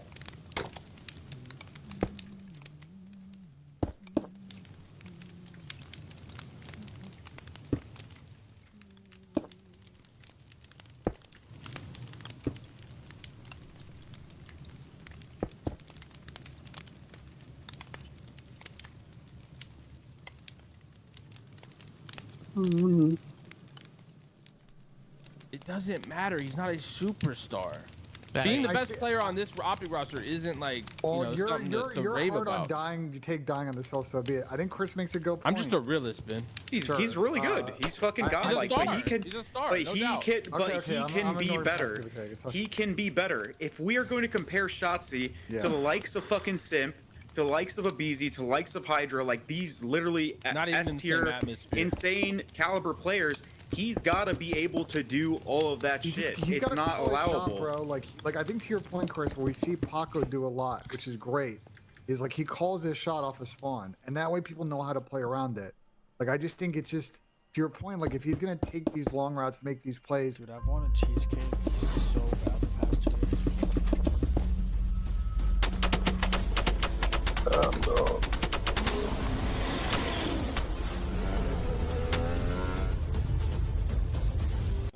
Get these timing routes, and he needs his teammate to set that play up for him. Like he's got to call his shot, or he's got to hook their Want a fucking cheesecake? telepathic Just and can figure out what he's trying to do on the make map. it, I don't disagree dog. with the communication take, by the way. I don't. As fun as it is, it's expensive, dude. Cream cheese. How much in total? Well, I don't know. Make enough for a slice? I don't fucking know. Well, it's not really how it works, but I guess I could do it. What the fuck do you mean that's not how it works? Make it work, you fucking cunt. Hey, dog, you can't get a girlfriend. Just make it work, dog. It just sounds like a fucking faggot saying that. I don't disagree with Yeah, that. no, he's great. He's talented. But like, bro, the reason why he likes Hook is because he naturally fits into that like play style with him, just right? become a And they are millionaire. able to kind of bounce off each other, and they don't need a ton of comms to do that because they just naturally fit in each It's other's actually roles. really simple, But like, really. if he wants to elevate his team and play even better and set up everybody else as well, he's got to be able to kind of dictate what the fuck's going on the map if he's going to be that guy. You see every other fucking player that is comparable to him doing it, he needs to do it too. And he's done it in other games. I just say he just hasn't found that aspect to his game this year, and he needs to do it. They're calling for you, Sam. They're calling for you. They want your take on it, Sam. First, Sam, is Shotzi a superstar? And what did you think of listening in his performance today? What did you think, Sam? No, he's not a superstar in this game. Last year he was. Yeah, I mean, I don't disagree with anything you guys said. I also think Brandon didn't call out Middleton today either. I don't really want that to be overshadowed either. But yeah, I don't think he's a superstar this year. I think Kyler clears him, to be honest with you. I know he was making plays today, but Kyler was and has been the best player on this team since he's been on the team. Every time he's been on the team this year. I know people say Bruce, but Kyler is their best player, and he always has been. Today was their first loss with Kyler online, wasn't it? Yep. Correct. Which is crazy. I think they're 9-1, something like that. Can we give some credit to Miami? They're now 3-0 on S&D on this split. Do I know you Vegas care if you build it, or That's if been you our main just criticism of Miami. if Their you could just search looks explore it in vastly Minecraft? improved with Super on it. So if they can keep on that, maybe this Miami team can find a way to factor in a weekend event. That I would have problems with. Yeah.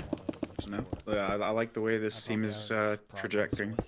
Yeah, I just want to give Miami their flowers because I know we're talking a lot about Optic. The fans want to talk about Optic, but we got to obviously tip Miami's. I mean, play yeah, there, we 'cause I think tipped they came- Miami. I mean, they- I've they taken came them. fried. I think with adding Super to the roster, like I said, I mean, I already said this, but I think it elevates Yeah. their. I think their roster looks elevated. Chris had a 10-minute sesh doing nothing but tipping Miami. we What do you tipped mean? Yeah, we were tipping Miami. Yeah, I gotta for give sure. them their flowers, Nah, bro. Like they they're definitely one deserve their flowers, for of sure. the methods their coach came for ahead and the breaking point guys for not picking them. I mean, I'll say the only reason I didn't pick them in this series is because I didn't think they were gonna win the hard points. Like I thought Hasn't lost maybe a game series. 5. They haven't lost a series with who going Exactly. into it. I mean, He's now lost 4 straight to this franchise, by the way, which is kind of nuts. I yeah, don't know. Miami does match It's their up really birth well. team. Do you think matchups is because I Yeah, think why would matchups used to a- be a thing back in the a day? Do you think man matchups get is a married thing in this today? game? Probably, but I also think that Optic was going to lose to anybody with the mistakes they're making. I'd say matchups have always been a thing, though. Like LAT versus LAG, FaZe versus Seattle or Vancouver now, Optic versus Miami. Like there's just I don't know if random it's ones here to and the there. Force your of ass other- and get all your money. Dude.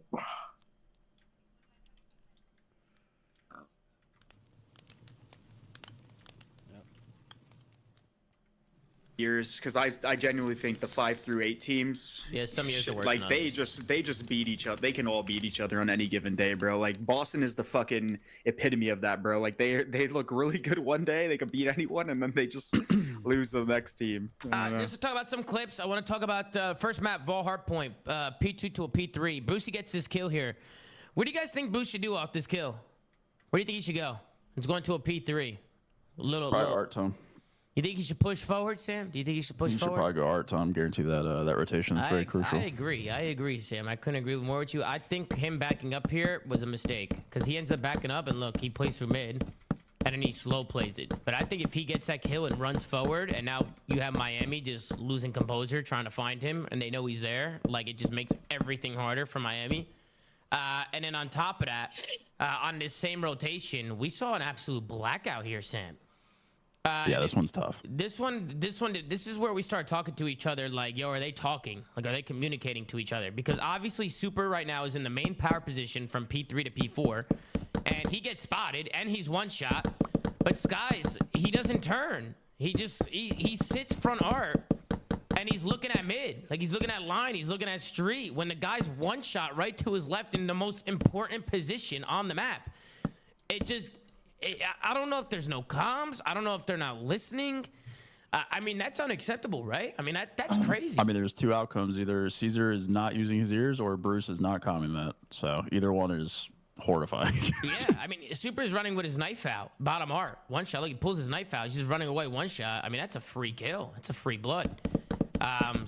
Introducing the Better Homes and Gardens Furniture Collection from Walmart.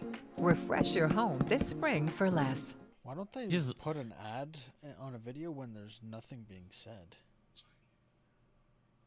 Obviously, just very sloppy right there from Optic, and that pretty much kind of stemmed like the rest of this map because then Miami just go on an absolute fucking tear after that. They get like a full 60. They get a lot of time on P3, a full 60 on P4. They go up by like about 100 points.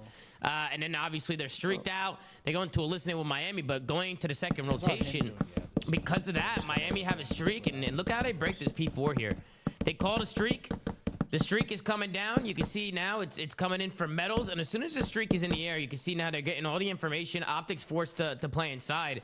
I like the fact that they just hit it and they just book it down the front middle of the map. You can see where Super gets, and that's just utilizing the streak, right? Like sometimes the cruise missile might not get a kill, but it'll force players inside and kind of open up those lanes for people to make a play. And that's exactly what Miami did here. This is just great streak usage. We've seen a lot of teams just use their streaks terribly. And I thought Miami used this one really well. This first map was a blowout. And I think a lot of it stemmed from that blackout that we just saw. One little mistake like that on the biggest rotation of the game can cost you the whole map. Right? Like 3 hills in and the map's already over, realistically. As long as Miami doesn't troll and they stay ahead of rotations, they should be good to go there. So definitely a blackout there for Miami. They end up falling, and then we go into search and destroy. And again, just some problems here for Optic Texas. First, I want to highlight this round. This is the 6th round. Take a look at the arrows here for Miami. We were all impressed during the watch party watching Miami in this round, right? Just running around together, playing off each other, and you can see they all hit mid together, then they all wrap back together. Look at their arrows. Look at the way they just maneuver around the map together as a unit, right? Optic, they're getting caught slipping by themselves, but Miami, really just a scary well-oiled from machine the first here. Even when movie? they push out Lambo, look, Lambo, let's go. Here we go. You mean Harry Potter? Yeah. What? The fucking 3-headed dog.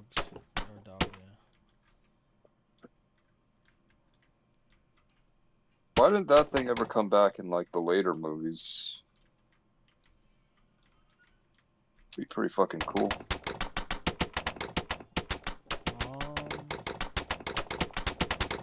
I don't think it was necessarily supposed to be like a... I think it was someone's pet or some shit. Or like Dumbledore's or some shit. I don't actually know.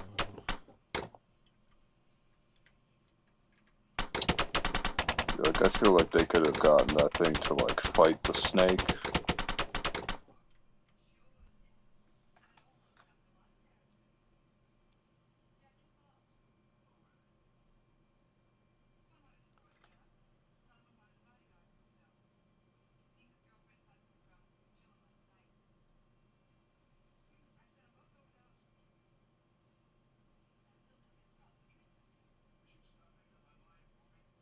Oh, okay. So he was owned by someone, Hagrid, which I don't know if Hagrid would want him to be fighting, but also, Oh yeah, Hagrid. also, I think he was there to guard the stone, wasn't he?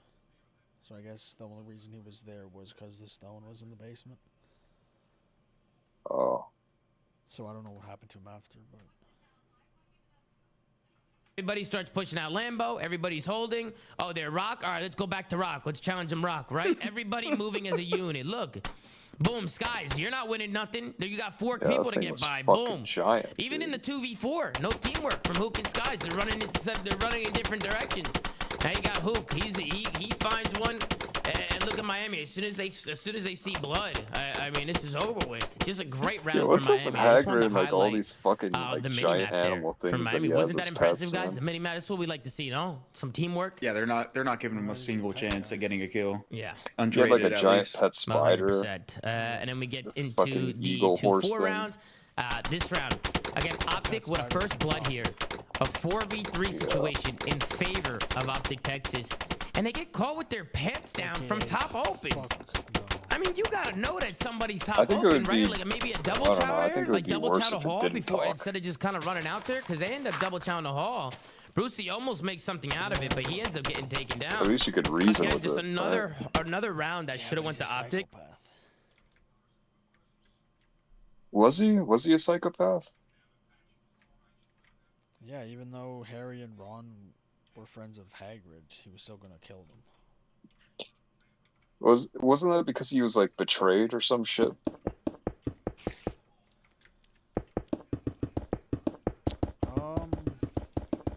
Not by Hagrid. Like he probably hated. No, okay, well, fuck, I don't know. I don't remember.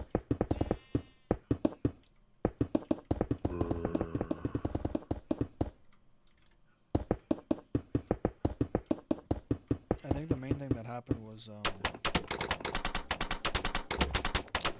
Voldemort, when he was like a normal person, went and tried to kill him. Oh.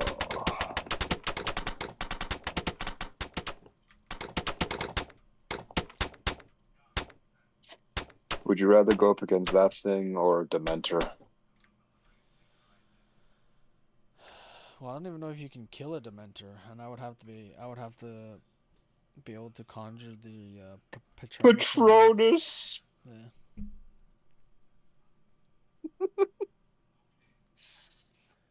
Expecto, dog. Expecto. Wait, what's the full spell? Expecto Patronum? Patronum! I hate the way he says it so much, dude. Why? Because he's British. Probably.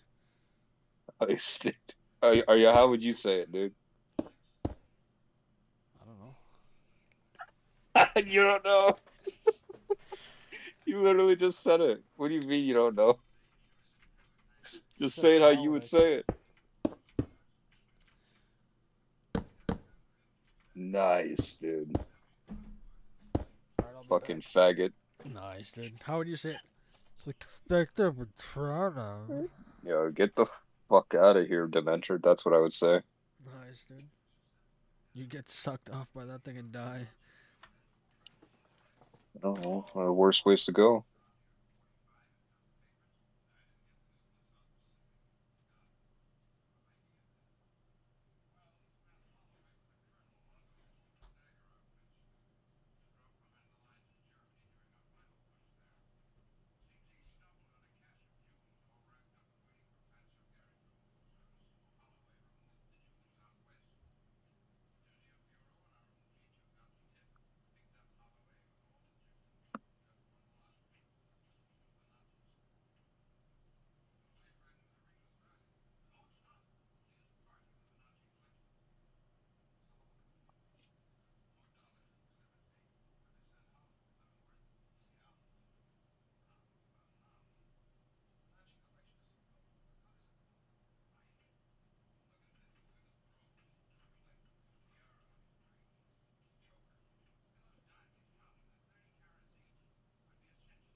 With that scenario of Dementor or the spider, which do I have anything to fight against them, or is it just me as a person? Just you as a person. Come on, dude. You did fucking football. Fucking offensive lineman, that shit, dog. Well, the Dementor is going to be faster. It's going to be able to its verticality is going to be better. Even though spiders can climb a wall, you know, Dementors can fly. You don't think the spider would be faster? Than you, I mean. It's got 8 legs. I'm not saying that that the Dementor would be faster than me. The Dementor would be faster than the spider, because the Dementor could fly like faster than the train. Yeah, that's true.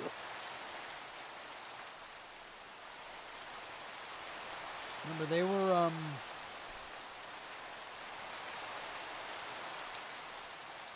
like chasing him when he was on his broom. Oh yeah. Oh, I can't remember. Yeah, I'd say they can fly like, how do you like 100 miles an hour maybe? 100 kilometers maybe? Damn. So all you need is a fucking caravan. Either way, you're dead. But it just depends which one is a worse death. The Dementor probably won't rip you apart, but it's gonna like kill you by sucking your soul, right? Pretty much. Yeah, by sucking you up. Yeah. And what, a spider? A spider's gonna suck your insides out. Well, is he gonna roll you first, or is he gonna kill you first? He's gonna roll you.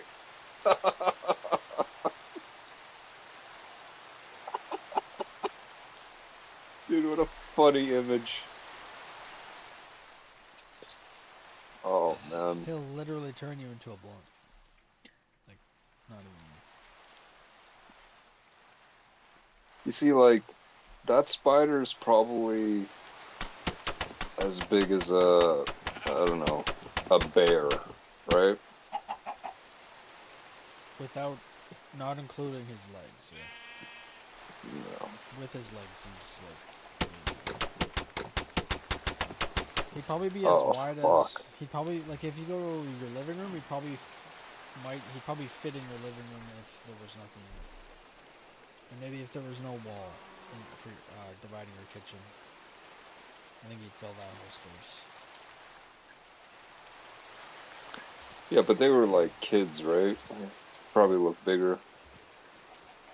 Oh, let me look it up. I'm pretty sure he's big.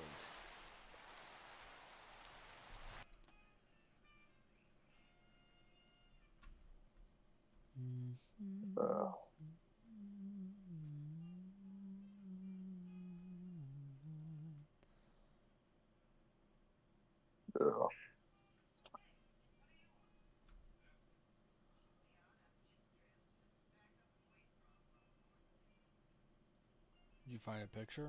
Is he big or what? I don't know if that.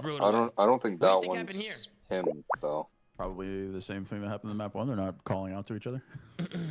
Yeah, this was just, again, great plays coming in. Study music production That's not online him, with right? Berkeley's renowned faculty. Download your free It music kinda production. doesn't look like it's from the movie, so I can't tell. And from I Super, don't remember catching him his- slipping, and again, remember his Optic just name. looking kind of just uncoordinated there. At least they were together there. Oh, wait, but wait, They didn't I look like found they him. were ready I for a found fight at all. Yeah, they Oh just weren't fuck prepared. yeah, he's Yeah, pretty they weren't big. prepared, which is just like the Bob's Planet B. Yeah. But they are kids, so Aragog. yeah.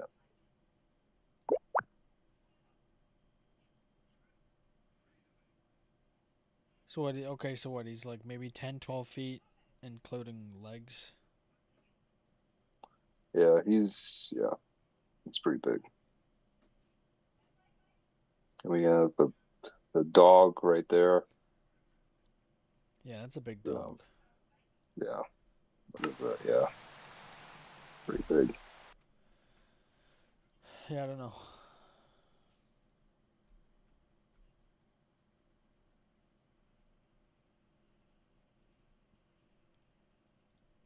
I don't know. I just think the Dementors are pretty OP. Not like overly OP, but just like they're very basic, but are pretty powerful. Okay, but what's scarier? Well, I think there's two types of fear. I think the spider would be more holy fuck, I gotta get the fuck out of here, but I think the Dementor would be like I'm chopped. Like I'm almost too scared to run away, and even if I do run away, I think I'm still dead anyway. Oh god, dude.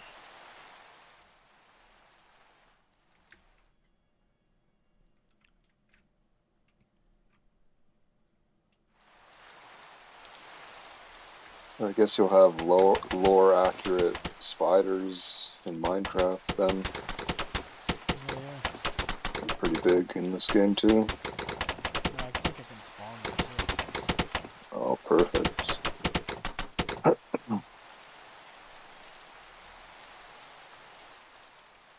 Yeah. There's a cave spider and there's normal spider? What's the difference? It's just the color, right? Oh, that one's bigger. So the cave spider's smaller. Nice thing.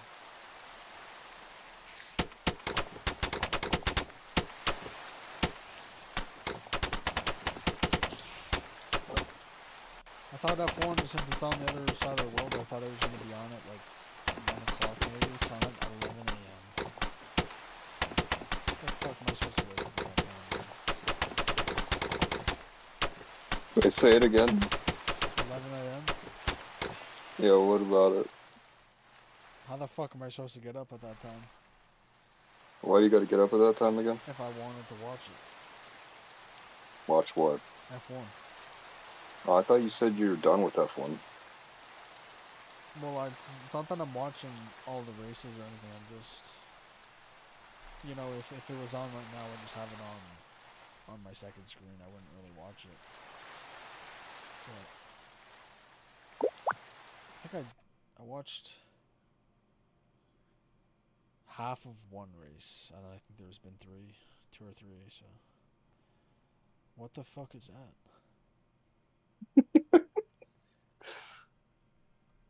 What movie is that from? You remember Eight-Legged Freaks? No. It was a very like early 2000s movie. I think Scarlett Johansson was in it.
Yeah, nice, dude. The ones in Australia.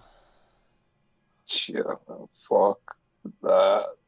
Dude, there was one, I don't know if it's real, but I've ever seen that video where the guy turns his phone when there's a bunch of spiders in his house, and then there's one on top of his fridge, but it's dark. And What? And it looks like it's on the whole. It looks like it takes up the entire like surface area of the top of the fridge. No, I've never seen that. You gotta send that to me. I'd have to find it, but holy fuck,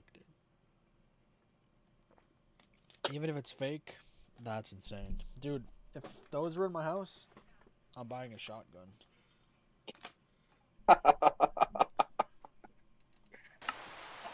Man, I wouldn't go with shotgun. I'd want something that's more that can like spread. Probably like a flamethrower. Yeah, they just set your whole house on fire. Oh, dude, I don't. Well, I wouldn't. I would just leave. I wouldn't go back in.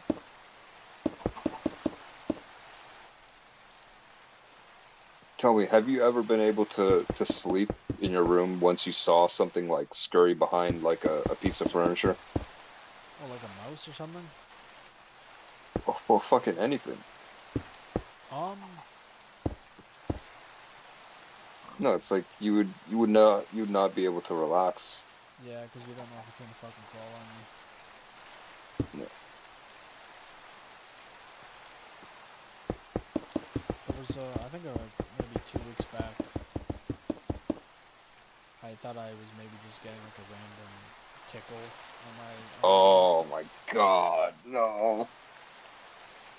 And then I finally was like, oh fuck that, and I don't remember what I did, but I think I just like shimmied over a bit and I saw it. I was just like, fuck this thing,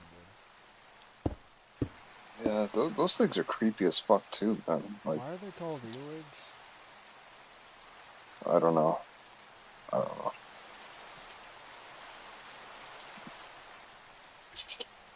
Jesus.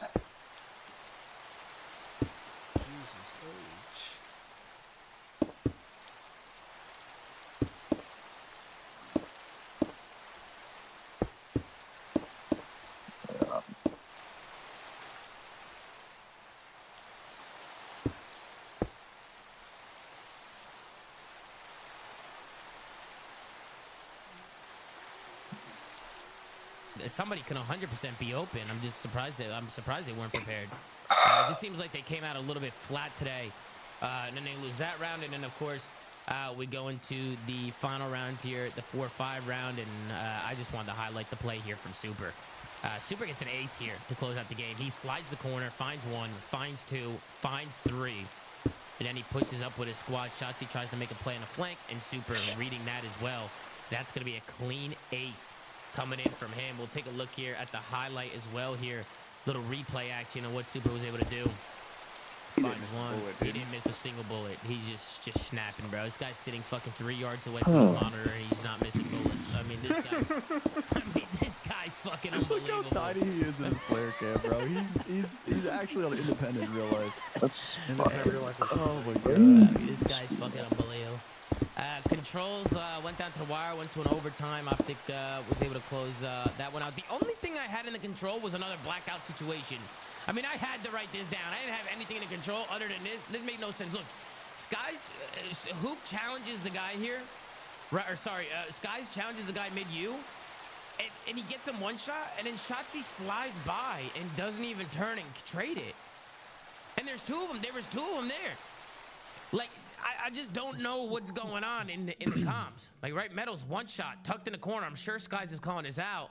Shotzi just slides by you, doesn't even turn, just gets shot in the back. And then as soon as this happens, Miami get on the B point, work a stack, and they go on to win this round as well. They're going to win this offense. Granted, Optic still on the map anyway. But, I mean, what happened there, guys? What the hell happened there? Am I tweaking for no reason? No, because it happened 3 times in the series. Yeah. What'd you say, Benjamin? Either not listening or not calling out. It's one of the 2. We obviously can't tell unless you have the comms. You know what I'm saying? Like 3 hours. But it's really the two causes there. Yeah, it's they can like run for a long time. From the Optic boys. I know you don't have a clip, Tom, but there was also a situation during the last round of this where Optic got 3 kills. Metals last alive holes. They kill Metals. They probably end the round, and he actually sneaks the fuck through, you just gets say, in the dog? map and like shoots a guy in the back from flat, and they actually like were able to get back on the point. It didn't end up hurting Optic, but again, it was another situation where, like, I don't understand. They call out the last guy, like he clearly got seen. Instead, 2 people push up the fucking spawn kill. We were talking about their comms. You guys want to watch or listen? Yeah, I have those. I'm gonna get there. I'm getting there. There's a listen in the fourth map. This is just the play that Ben was talking about. So they were missing him. Yes, they were missing him. And just to add to Ben's point here, I mean, Optic just didn't play for him. You can see number 4. Back it up another 15 seconds, fine. You can see Brucey playing for him, like looking around. Number 1 sees him. Hook literally shoots at him and spots him. I mean, Hook tags him up. I mean, Meadows is one shot right now. Regents his help. And nobody from Optic plays his kill. Literally, he even hops on the B point here. Shotzzy just leaves him on B. Yo, dog, where's He the back. sex So Shotzzy dungeon? realizes he's on B. He cuts back. I mean, they just let Meadows do whatever he wants. Skies gets shot in the back here. I don't know why Skies is looking backwards. Well, I mean, do you guys think that this is on Ant to go kill the guy, or? I dare you to let me build you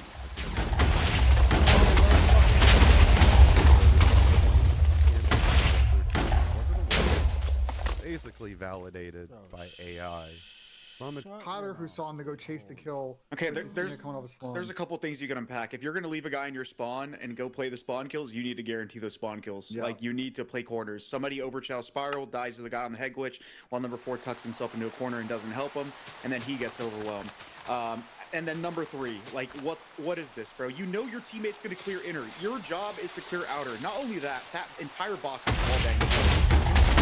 Behind it, shooting a couple bullets. Like, Sky's blocked the fuck out. Like, there's Rather go up against a Xenomorph or him isn't the worst thing in the world, because sometimes, like I said, if a guy's gonna get in your base, his job is going to be a nuisance. And if you go and chase him around like you know, cat fucking chasing his tail, you almost like can make him useful by doing that. Them playing the spawn kills is correct. They didn't play them properly. They end up getting overwhelmed, and then when they come in to converge on the them, Xenomorphs like can somebody just blacks the impregnate fuck them? out. Like they just fucked up multiple times there. You know? Yeah, they blacked out. Again, I thought they it's just, like, it's just little things like that that's costing them right now. And Well, then they we bring get you into to the map place where before we get into the Hasi. Yeah, but don't they just kill you? I mean, like in all the movies, I swear they just kill you. On the hard point, they go up about 60 here, and then they also work a clean break here. On the P4, the first rotation, they end up working some pitches. Bruce goes all the way around. You have a few players from Optic still playing front. You see Meadows, he makes a the guy that had the stutter in Pearl Harbor. I didn't watch that movie. Okay, whatever. He was in Predator and AVP, and I don't think he had a gun, and they took him, and then he was one of the ones that was harvested. play shoots Bruce, but as that happens, Optic's able to swarm in through the front side and get a clinical break there. So you're thinking that this is looking pretty good here for Optic Texas after taking their time on the break, making sure they solidify some more time here, and they're building a pretty hefty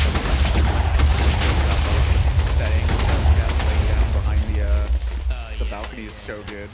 I do want to go into the listening, like Duarte was saying, Texas and see how the boys sound. Let's tune in and see what's going on here in the comms. Miami start to bring it back here as well, so let's see what's going on here. Volume here, apologies. Let me up it real quick. Boom and boom. Okay, here we go.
What would you rather show?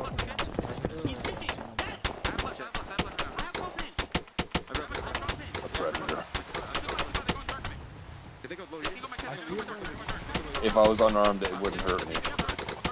what if even if you're not armed, it's still Alright, can you do it for the listening? What do you guys think? I'd, I think it sucked. how fast can they Honestly, run? That listener wasn't the worst, but like the way they set up on that P started bad. They got better. yeah, it started bad. But the way they played that P1. Well, like, which okay, predator is it? Is it the Kyler had fucking flank, which was the fine. But then once autistic he predator started, like, that's realized like where 20 pressure feet was, tall? especially, so he went and questioned Ant. Do you have open? I would First just of all, go you're already ask asking help questions to your teammate. from the That's autistic terrible. predator. Secondly, Caesar's literally the Like, entire hey man, time this guy, saying, guys, he's they're trying dark to on me. give Guys, they're gonna come humans dark on me. Guys, technology. they're coming dark on me, and he He doesn't get wants any the fucking fucking help on that autistic hallway, and he kids. gets overwhelmed. What? Hello, guys, go Same help thing him. happened when he was pinching the rock as well. Like they died like Dude, 3 let's times say before we you set up fucking pinch. went And to it bed, you also happened slept in the first in, series ever on the Skyline, I remember as well. Like, and this, you this fucking team is like, wake up, Caesar is house a good peaceful job and of, like, quiet. just trying to It's just like it's too quiet. You get out of bed, go to your door, you open the door, and then you see this right in front of you.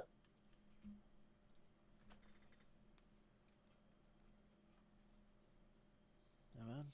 Guess I'm dead. So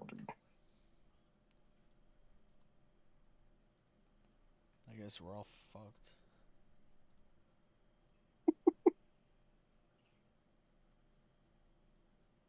To Boston last month, and we got to meet in real life and hang out for the weekend. and which what the was predator? spectacular He's 'cause kitted cool out with dude. all his weapons, and I got nothing. And one night when we were Yeah. driving home in the car, Dude, we put that's on so Isaiah fucking Martin. unfair. Now, that doesn't And I told necessarily him, I mean was that like, he's gonna this use is the my weapons on me. podcast for driving home is The thing, to Isaiah, and so that was the joke. the So thing he's could saying, rip "I'm gonna be his the podcast." fucking spines out of So people's I appreciate bodies. that. That's actually I'm I flattered. think the only thing that would there you go. make me want to go against Xenomorph more All right, guys. is even if We're I gonna bring up do the backup. win Hope and we can or hope we can hit the FYP. severely injure it, So, it of course, still I has remember the that. blood. Obviously. Yeah, the acid.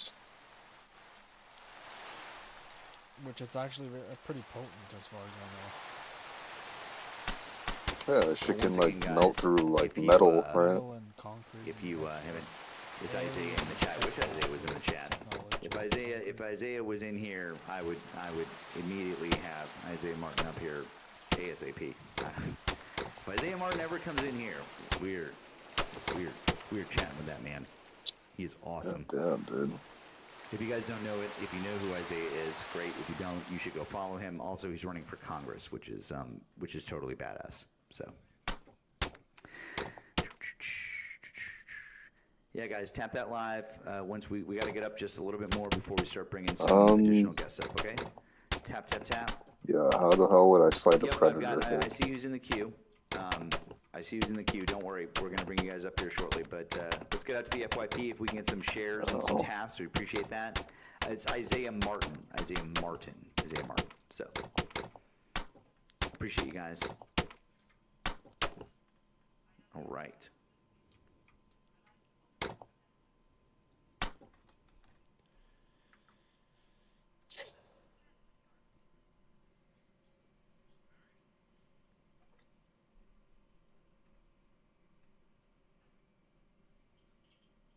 And the alien has the tail. They can scratch the shit out of you. They can take you and impregnate you. They can use the inner mouth to kill you. They can kill you from their acid. I feel like the predator is just gonna stab you. Go find David, Who's David? the robot. Oh my god. Ask him to help me. Yo, send your minion somewhere else, dude.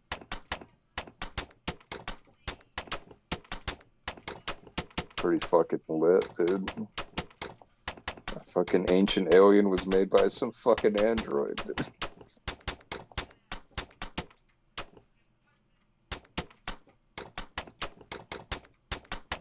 See, that's one of the things where even when the creator does it, it's still fake.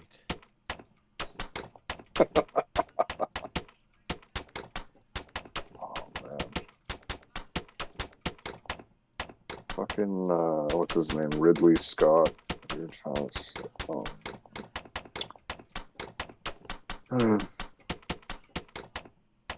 Sometimes you just need to fucking not do anything.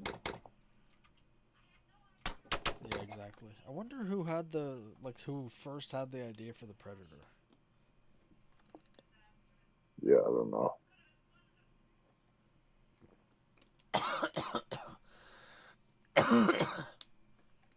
Because even the look is really unique. Like the idea, I guess you could get it from, anywhere, I guess, but the look is pretty unique. Damn, dog, it's the Chamber of Secrets, dog. Nice, dude.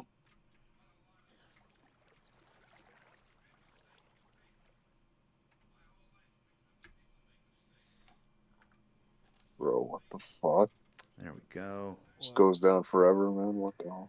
Why am I constantly on your FYP? I don't know, Lucky Dog. Do you find me attractive? You've watched like those, I don't know, what are they called? Prometheus and then the other one? I think I've Yes, seen Buzz. two of them. It's all liberal lies. Oh, well, thanks, Lucky Dog. I appreciate that. I can't really see you, but It came out you know. 10 to 15 years ago, probably 10 to 15 years ago, whenever it was. Let's have chat. Wait, what was your question? Hello, how are you today? Did you see one where there was like a white xenomorph type thing? Yeah, it's Prometheus, right? I don't know if it's Prometheus. I think it's the one after that one. Oh wait, no. Maybe it's not Prometheus, but yeah, is it the one when they're outside of like a temple and there's like a big like circular thing in front of this like the big stairs? I can't remember. Yeah, I can't remember. I don't know.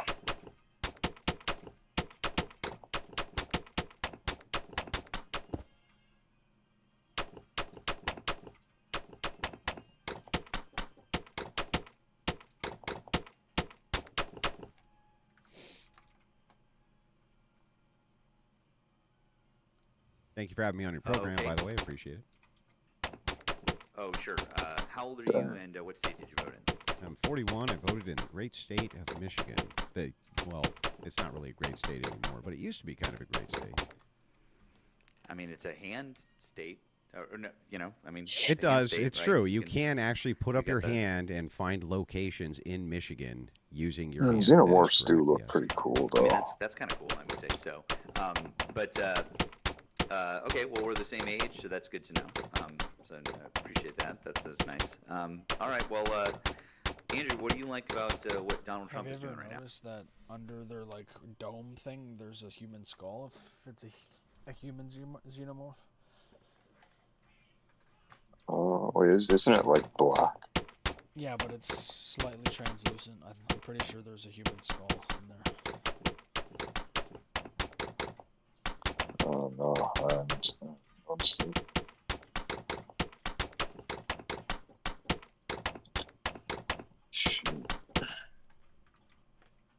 Well, there's a multitude of policies that I think Trump in his first term got passed, which were great, including the TCJA, which was his Tax Cuts and Job Act policy, was fantastic.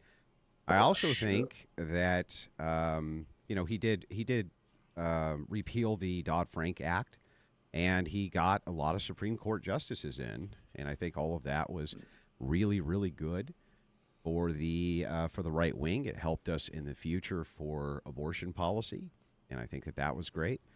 So, I mean, I would argue that his first term was pretty successful, clear up until, of course, the C-19 came in. But other than that, I think he did a pretty good job. Okay, well, the question being, what do you like? What policy do you like that he's doing right now? Well, he's continuing the TCJA, and Kamala Harris was going to repeal it. That would have been a huge Man, they gotta make problem. these fucking I also aliens was a big so fan of the fucking tariff scary, dude. policy. However, it does look like recently he blinked, so I don't know exactly what's going on with that yet. neither Like, does why can't there anybody just else. be like But it could be set for some a sort of friendly future looking bargaining, alien? too. That's why I think he set the counter tariffs up at half of what other countries had, so that he could increase them if he needed to. I don't know what species So, would it have to be mixed so let's go back to what you started with, and then we can move on to tariffs. So you were talking about the tax plan. Why do you like? You know, I've heard people Donald say Trump like if we do wanting get visited by aliens, they would look like us. I've heard that too, where people are like, oh, you know, other places would be relatively the same, but it's like, even if a planet is like 1% different, or if it like looks completely different, why wouldn't they look completely different? Like, why would they have the same amount of fingers, or why would they have the same sort of physiology? Well, I heard that slowly but surely we're gonna get like our pinky's gonna go away. Oh, is that why aliens always have 3 fingers? Because their I think so, yeah. ring finger are gone?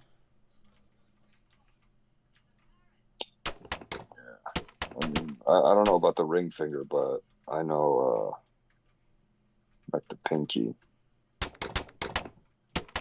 Yeah, the pinky's pretty fucking useless. Yeah, tell me about it when you're on PC and you're trying to fucking sprint with your pinky. You realize how fucking retarded it is. Yeah, it's pretty bad. It's pretty fucking bad.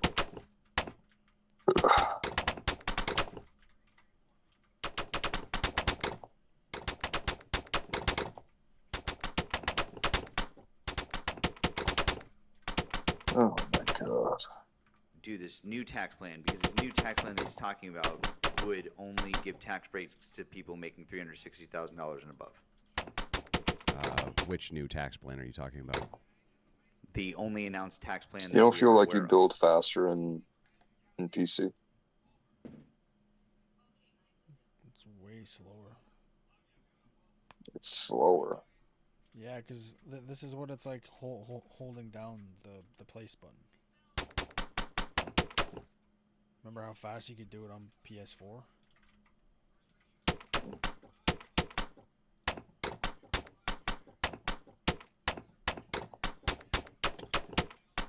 Oh, no, man. I feel like there's a setting that you can do to like speed that up. Oh.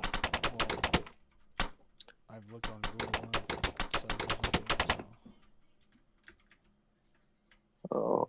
Which even if there is, if Google's not going to tell me, I'm not going to know what it is.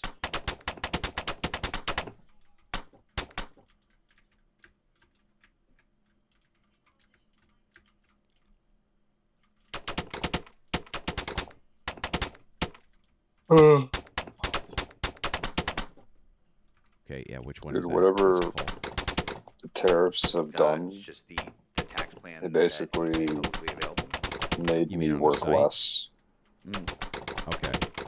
Yeah, I mean, that's not an enacted... The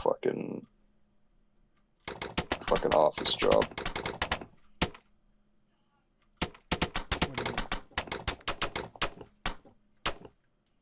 Like, specifically from my work home bucket. It's hard to explain, but basically, I don't know, the markets are moving so much that I guess like the servers are shit, like they can't keep up, so everything takes forever to load in. Yeah, it's slow as fuck, so I'm basically just sitting there for hours doing nothing. I didn't really do anything, so.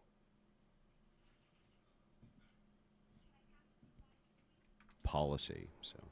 I know, but I'm saying Crazy. that based on what he's saying he's going to do, that would raise taxes on everybody except for folks making over $360,000 a year, and those people would get tax breaks. Well, you're talking. So I'm just curious. You're why talking about we're- theory. You're talking about theoretical possibility for a future. But right now, that is no, not it's the policy actually of the been- land. it's not theoretical in the fact that we know that's exactly how it would work. Yeah, that's. ITEP has analyzed it and said that that's what would Well, happen. well, I don't Those know. would I be the- can't. I can't Yeah. actually. I can't give you a refutation if you don't even tell me what it's called. Like, what is the proposal called? I'm saying it's Donald Trump's tax plan from his website. It's his tax proposal. You And haven't read it? what is the? Well, I'm asking you, what is the intricate details? It says that he's going to raise taxes on people making less than $360,000 a year. Yep. So in fact, under Donald Trump's tax plan, the bottom, so from people making up to $28,600 a year, would see about a 4.9% increase on their taxes. People. Where are you getting from this information? 28,000 to. This is from the Institute on Taxation and Economic Policy. Is that They did an is that a analysis liberal of- think tank? It's not in anything think tank. It's just bipartisan, nonpartisan, or I should say nonpartisan. Okay, give me the name of it again. Unbiased. Institute of It's Institute on Taxation and Economic Policy. Taxation Economic Policy. All right. Let's see who it's funded by.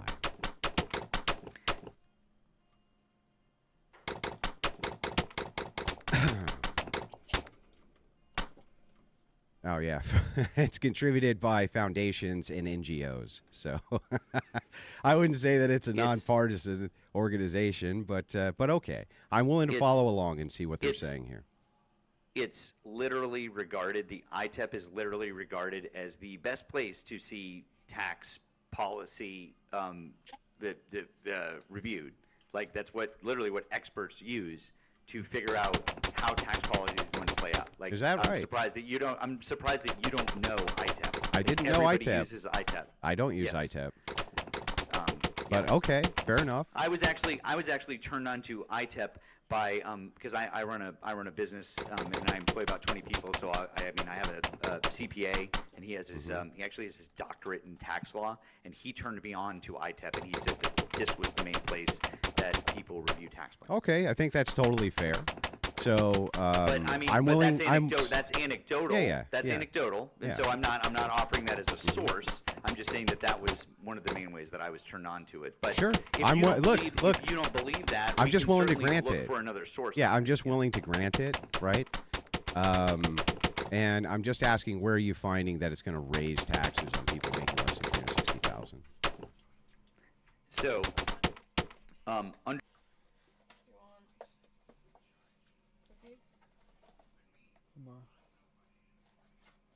Like her fundraising thing. I didn't love them, but you can try one. Are they all the same? It's a shortbread. These are good. Back up. It's very beautiful. They're a little base. It's a shortbread. Yeah, well, not all shortbreads are the same. And like I said, that Damn. Smells like chocolate milk. tasted like I don't want to say minty, but like there's a little something to it. Yeah, people like mint with chocolate because we have If it was like mental intentional, illness. it's not enough. It was like very subtle, but like it was there. But anyway, they're both here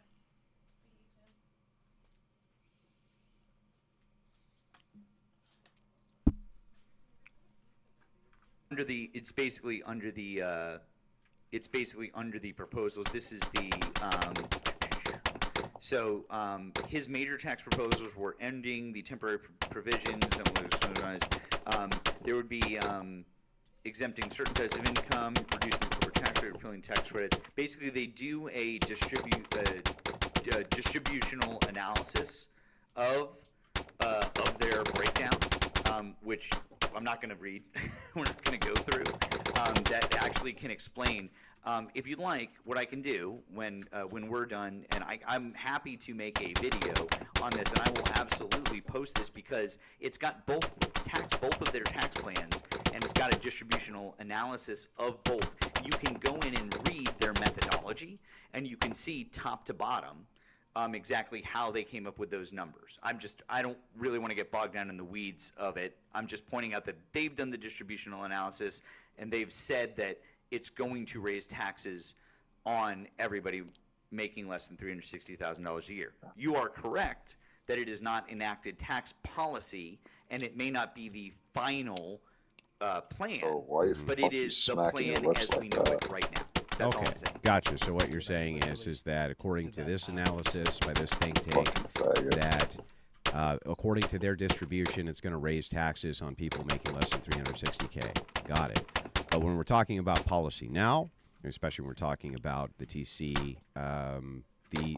Trump tax cuts, those were a massive hit. They were a huge success. I mean, they were a massive hit up until, I mean, I guess if you want to say that, I mean, well, except for two things. One is, why do you do a massive tax cut that benefits mostly on the high end, the wealthy, when we have a booming economy that doesn't need tax cuts? Well, I don't understand. Wouldn't you argue against tariffs because you think that even though that would basically soak the rich? Well, I don't understand why you're pivoting away from. Yeah. Do you want to? I'm asking. Do you want to soak the rich? You're asking a question to answer my question. I asked you a question. Okay, I'll answer your question directly. Why did we do a massive set of tax cuts when every set of conventional economic wisdom says you don't do tax cuts when the economy is on its way up? Well, first of all, that is the conventional wisdom is that if you do tax cuts, that actually stimulates the economy. And that's exactly what happened. There was a massive stimulation, which did happen. And when did stimulation start, Andrew? So if you're looking from the Obama era into Trump's first term, you can actually follow this via real wages. Real wages under Donald Trump went up significantly higher than what they would have gone up on if they had kept Obama era policies in place. You can look at that yourself. Real wages under Donald Trump. When did real wages start to go up? Well, they had been going up even under Obama.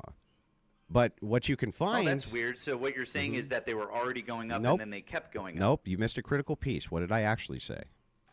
You just said they were already going up Yeah, under Obama. nope. What I said is that if you look at the projection for how much they would have continued to rise under Obama, Trump outpaced that significantly, and that's with the tax cuts. By the way, the TCJA, you know what it did more than anything in the Midwest? What it did was it allowed companies to get their hands on capital. Hey, yeah, go Andrew, ahead.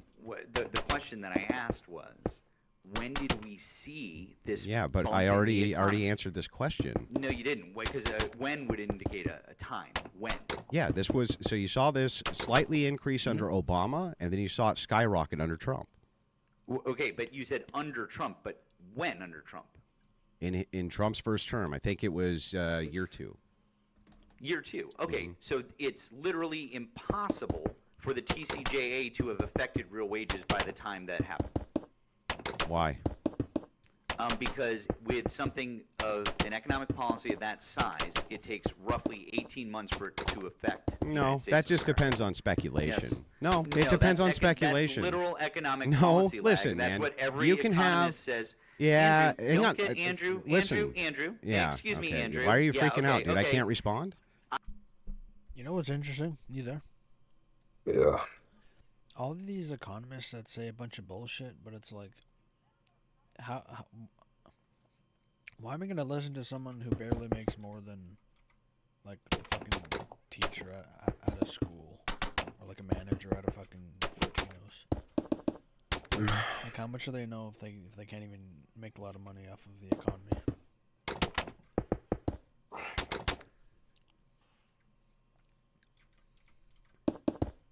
It's almost like, why are you gonna listen to? Like, you're not gonna listen to me on how to take steroids because either I've never done it or I'm really bad at it.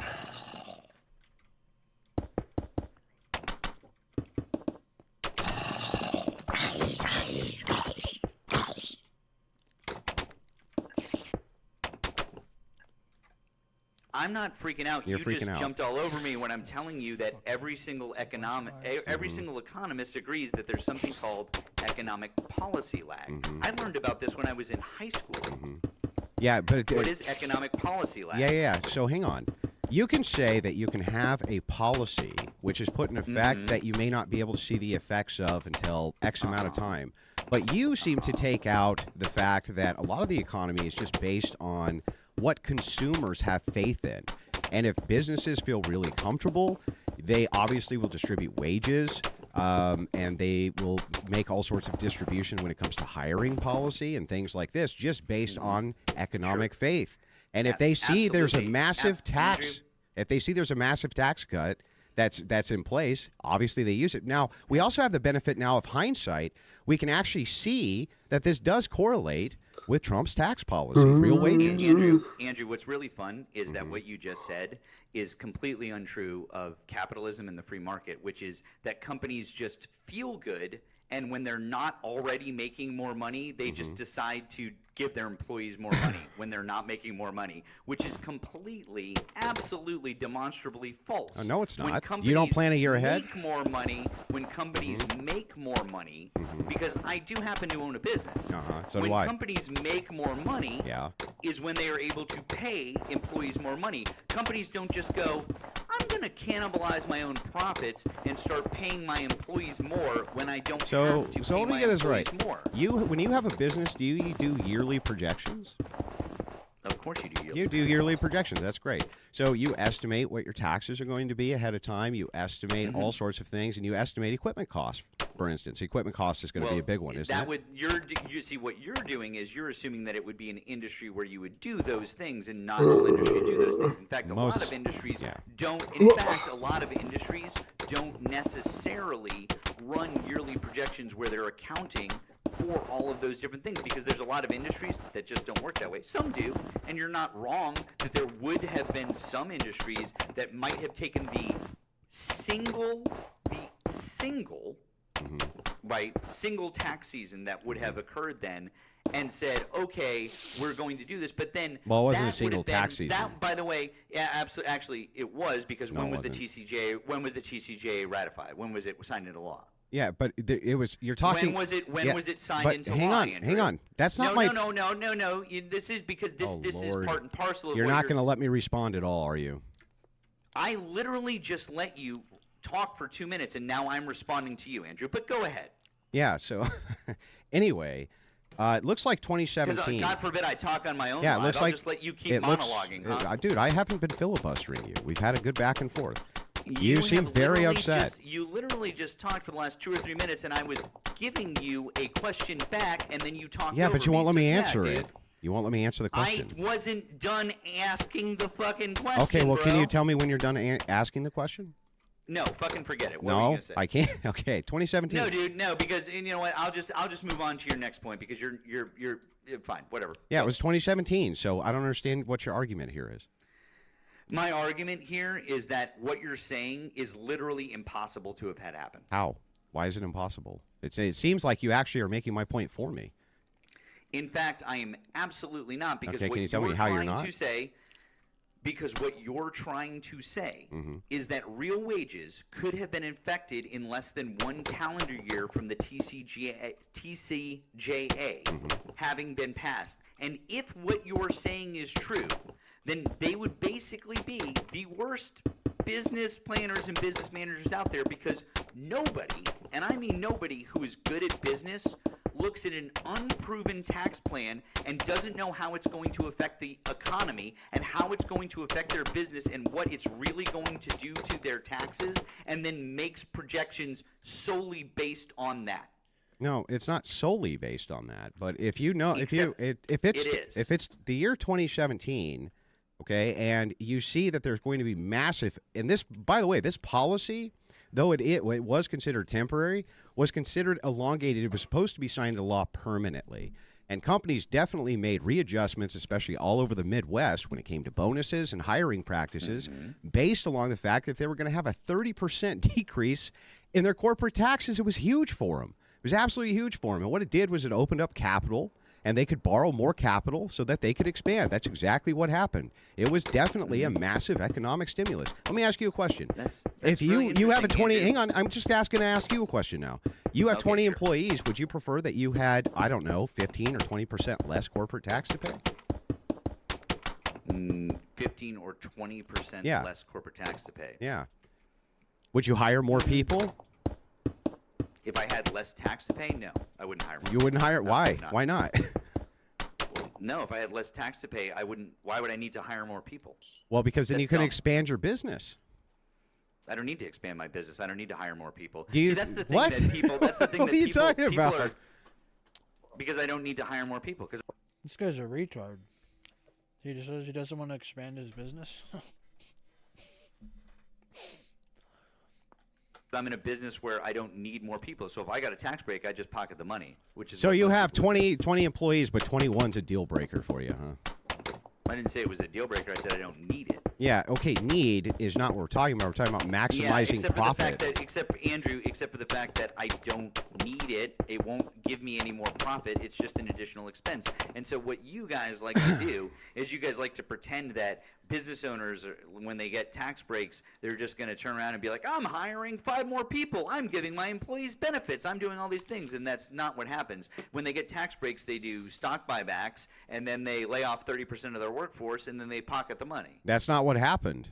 They were It's so not. weird They because definitely that is didn't do literally stock. exactly They what definitely did not lay off 30% of their workforce. What are you talking about? Isn't it weird, Andrew? Isn't it weird? Isn't it just out of curiosity? Yeah, I isn't can't it wait to weird hear it. that after the TCJA was passed, and as we went into 2020, did you know that buybacks under Donald Trump's term, and this is a crazy statistic, actually went up by 86% in the 4 years that Donald Trump was president? Were Buybacks went companies up firing 30% of their and employees, then- though? That's what I asked you. Yeah, and then during C19, Can't wait. companies were During C19?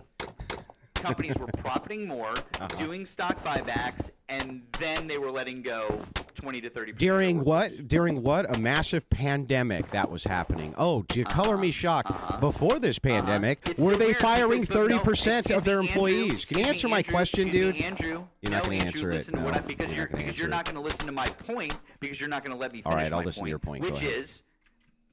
is that the companies, if they have extra money, they're not retaining employees. They're not doing any of that. Their only care is the bottom line. And so your comment that if you get a tax break, you're just hiring more people is so fucking ridiculous and naive. It's like you've never run a business or taken an economics class or know anything.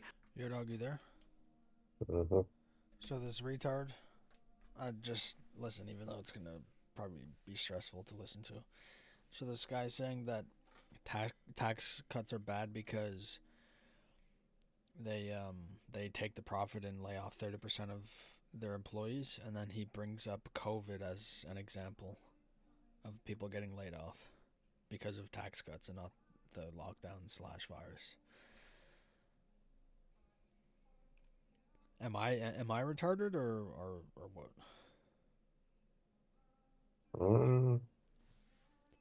By the way, this was two and a half to 3 years after the tax cuts. By the way. What does the data show? That the layoffs that he's talking about were because of the lockdowns and virus. Oh, there you go. All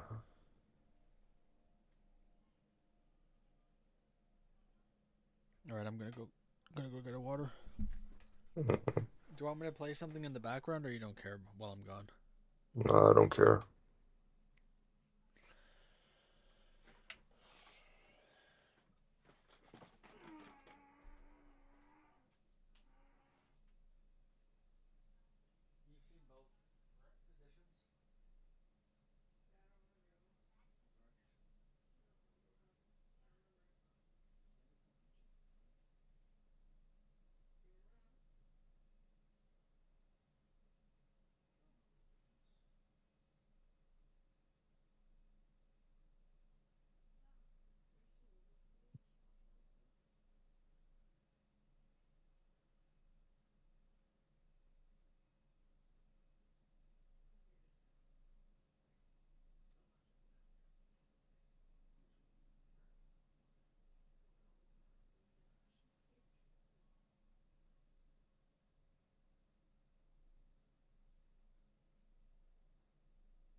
about the fucking free market or capitalism, because that's not how it works. So let me ask you a question then. If you wanted to expand your company, but you didn't have capital, and suddenly you had capital, would you expand your company so that you could maximize profits? I don't want to get into hypotheticals about my. Can you answer my business, question? Andrew. Not your personal business. I'm a hypothetical Jesus business. Can you answer my question? If you wanted to expand your company, but you didn't have the capital, and suddenly you had the capital, would you expand it? Yes, So absolutely. let us assume for a second that suddenly you had, oh, I don't know, 30% more capital or 20% more capital. Wouldn't you then expand your business so that you could maximize profit? Yes or no? I literally just said that if I wanted to expand and then I had the capital, I would. But that doesn't mean that you get the capital just because you have a So tax why break. would a business? So- wait, what? But by the way, what? no. What? How are you not getting extra Do capital? do you know what a tax break is, Andrew? And do you know how that relates to actually having the capital that you would need in your pocket versus not? Oh, Like, I you don't can't wait to understand hear that, it. do you? Tell me. Do you not understand how this works? Clearly Like, getting not. a Tell tax me how it break works. Versus having the money, like you okay. Really? Yeah, really. You need I me to don't. I explain this to actually you? don't understand. If you were to take the average Joe's paycheck, and you were to say, okay, we're going to cut your taxes in half. How's that not money for them fucking right now, especially considering that most of these companies are paying their taxes monthly or quarterly? It's a significant increase in revenue, dude. Oh yeah, I know. How I are pay- you I going pay to my dispute taxes. this? I pay my Sounds like you taxes don't know what you're quarterly, talking Andrew. about, not me. Except for the fact that I pay my taxes. So if quarterly. I know cut exactly what I'm talking about. 15%, So what you're saying. so if I cut so what you're- 15% off that quarterly, you couldn't expand, really. And Andrew, listen. Chuck. I understand. Hang on, Chuck. I understand that what you're doing is that you're nervous. Listen. Chuck. I understand. Hang on, Chuck. I understand that what you're doing is that you're nervously lighting your cigarette here, and you're getting a little animated. You need to calm the fuck down. Is what needs to happen. Chuck, okay? if you didn't cut me off every 5 seconds, I would. Yeah, well, my name's not Chuck. And Well, you you're didn't tell kinda me your being a name. dick I was now. just guessing. Well, my name's literally at the top of the screen. Oh, is it Matt, though? You know, people name their channels all sorts of weird things. It might not be your name. I don't know. Why would I name my channel Matt if my name wasn't Matt? Hey, I don't know. Why do people name their channels Boo Boo Pokemon? I don't know why people do the things they do, man. Uh-huh. Uh-huh. But anyway, you still haven't actually answered this point. If you're paying quarterly and you pay 15% less, how's that not a huge revenue boon to you? Because if what you're doing is you're trying to just say we're paying 15% less, that will never amount to the capital that you need to expand. Because what you're talking about is a pittance for most businesses. It's a pittance. 15% is a pittance. Cool. Okay. Well, here's a. How is well, here you go, 15% a Andrew. pittance? Andrew, do Yeah. you know what it would Matt, cost me to expand my business? How much would it cost you, Matt? Take a guess. I have no idea. How would I know? Okay, right now, if I wanted to expand my business, it would cost about $1.6 million. For what kind of expansion? I'm just saying, if I wanted to expand my business Yeah. in any meaningful way, it Yeah. would cost me $1.6 Yeah, but for like million. most business So owners, tell me, yeah, no. So tell me, no. Yeah, I'll explain When it. you say expand your business, 15% isn't going to do it. Of course it will. It'll do things like No, it's not. Yeah, here I'll explain. No, it's not. Yeah, I'll explain if you'll let me. It'll do things like allow you to retool. It'll do things like allow you to buy more tooling that you might need to get jobs done more efficiently, more effectively. That's something that's super important. People are often, especially businesses, running behind on tooling costs. They try to make do with less to try to get more. And oftentimes, if they can buy just a single tool, it can make jobs go easier. You know what I mean? Like, how are you going to sit here and tell me that if you had a 20% increase in your revenue because it wasn't taxed, that somehow that's not going to assist you in expanding your business? That's absurd. It's not a 20% increase. That's absurd.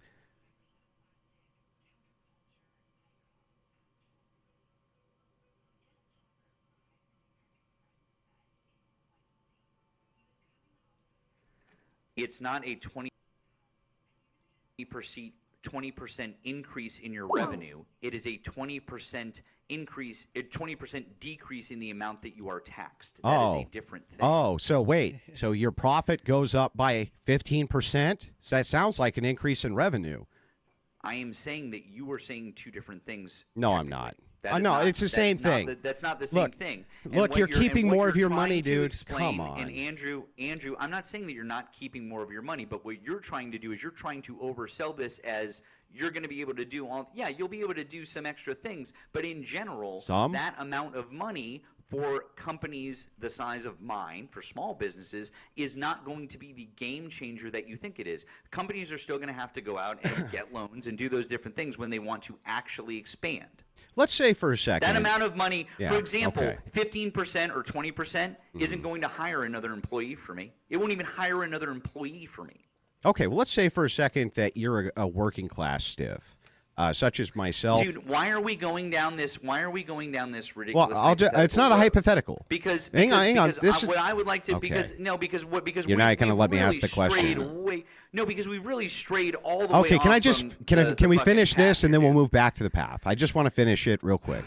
If you were a working class stiff and you were working in a factory somewhere, okay, and you suddenly paid 15% of your paycheck less in taxes, would that be life changing for you?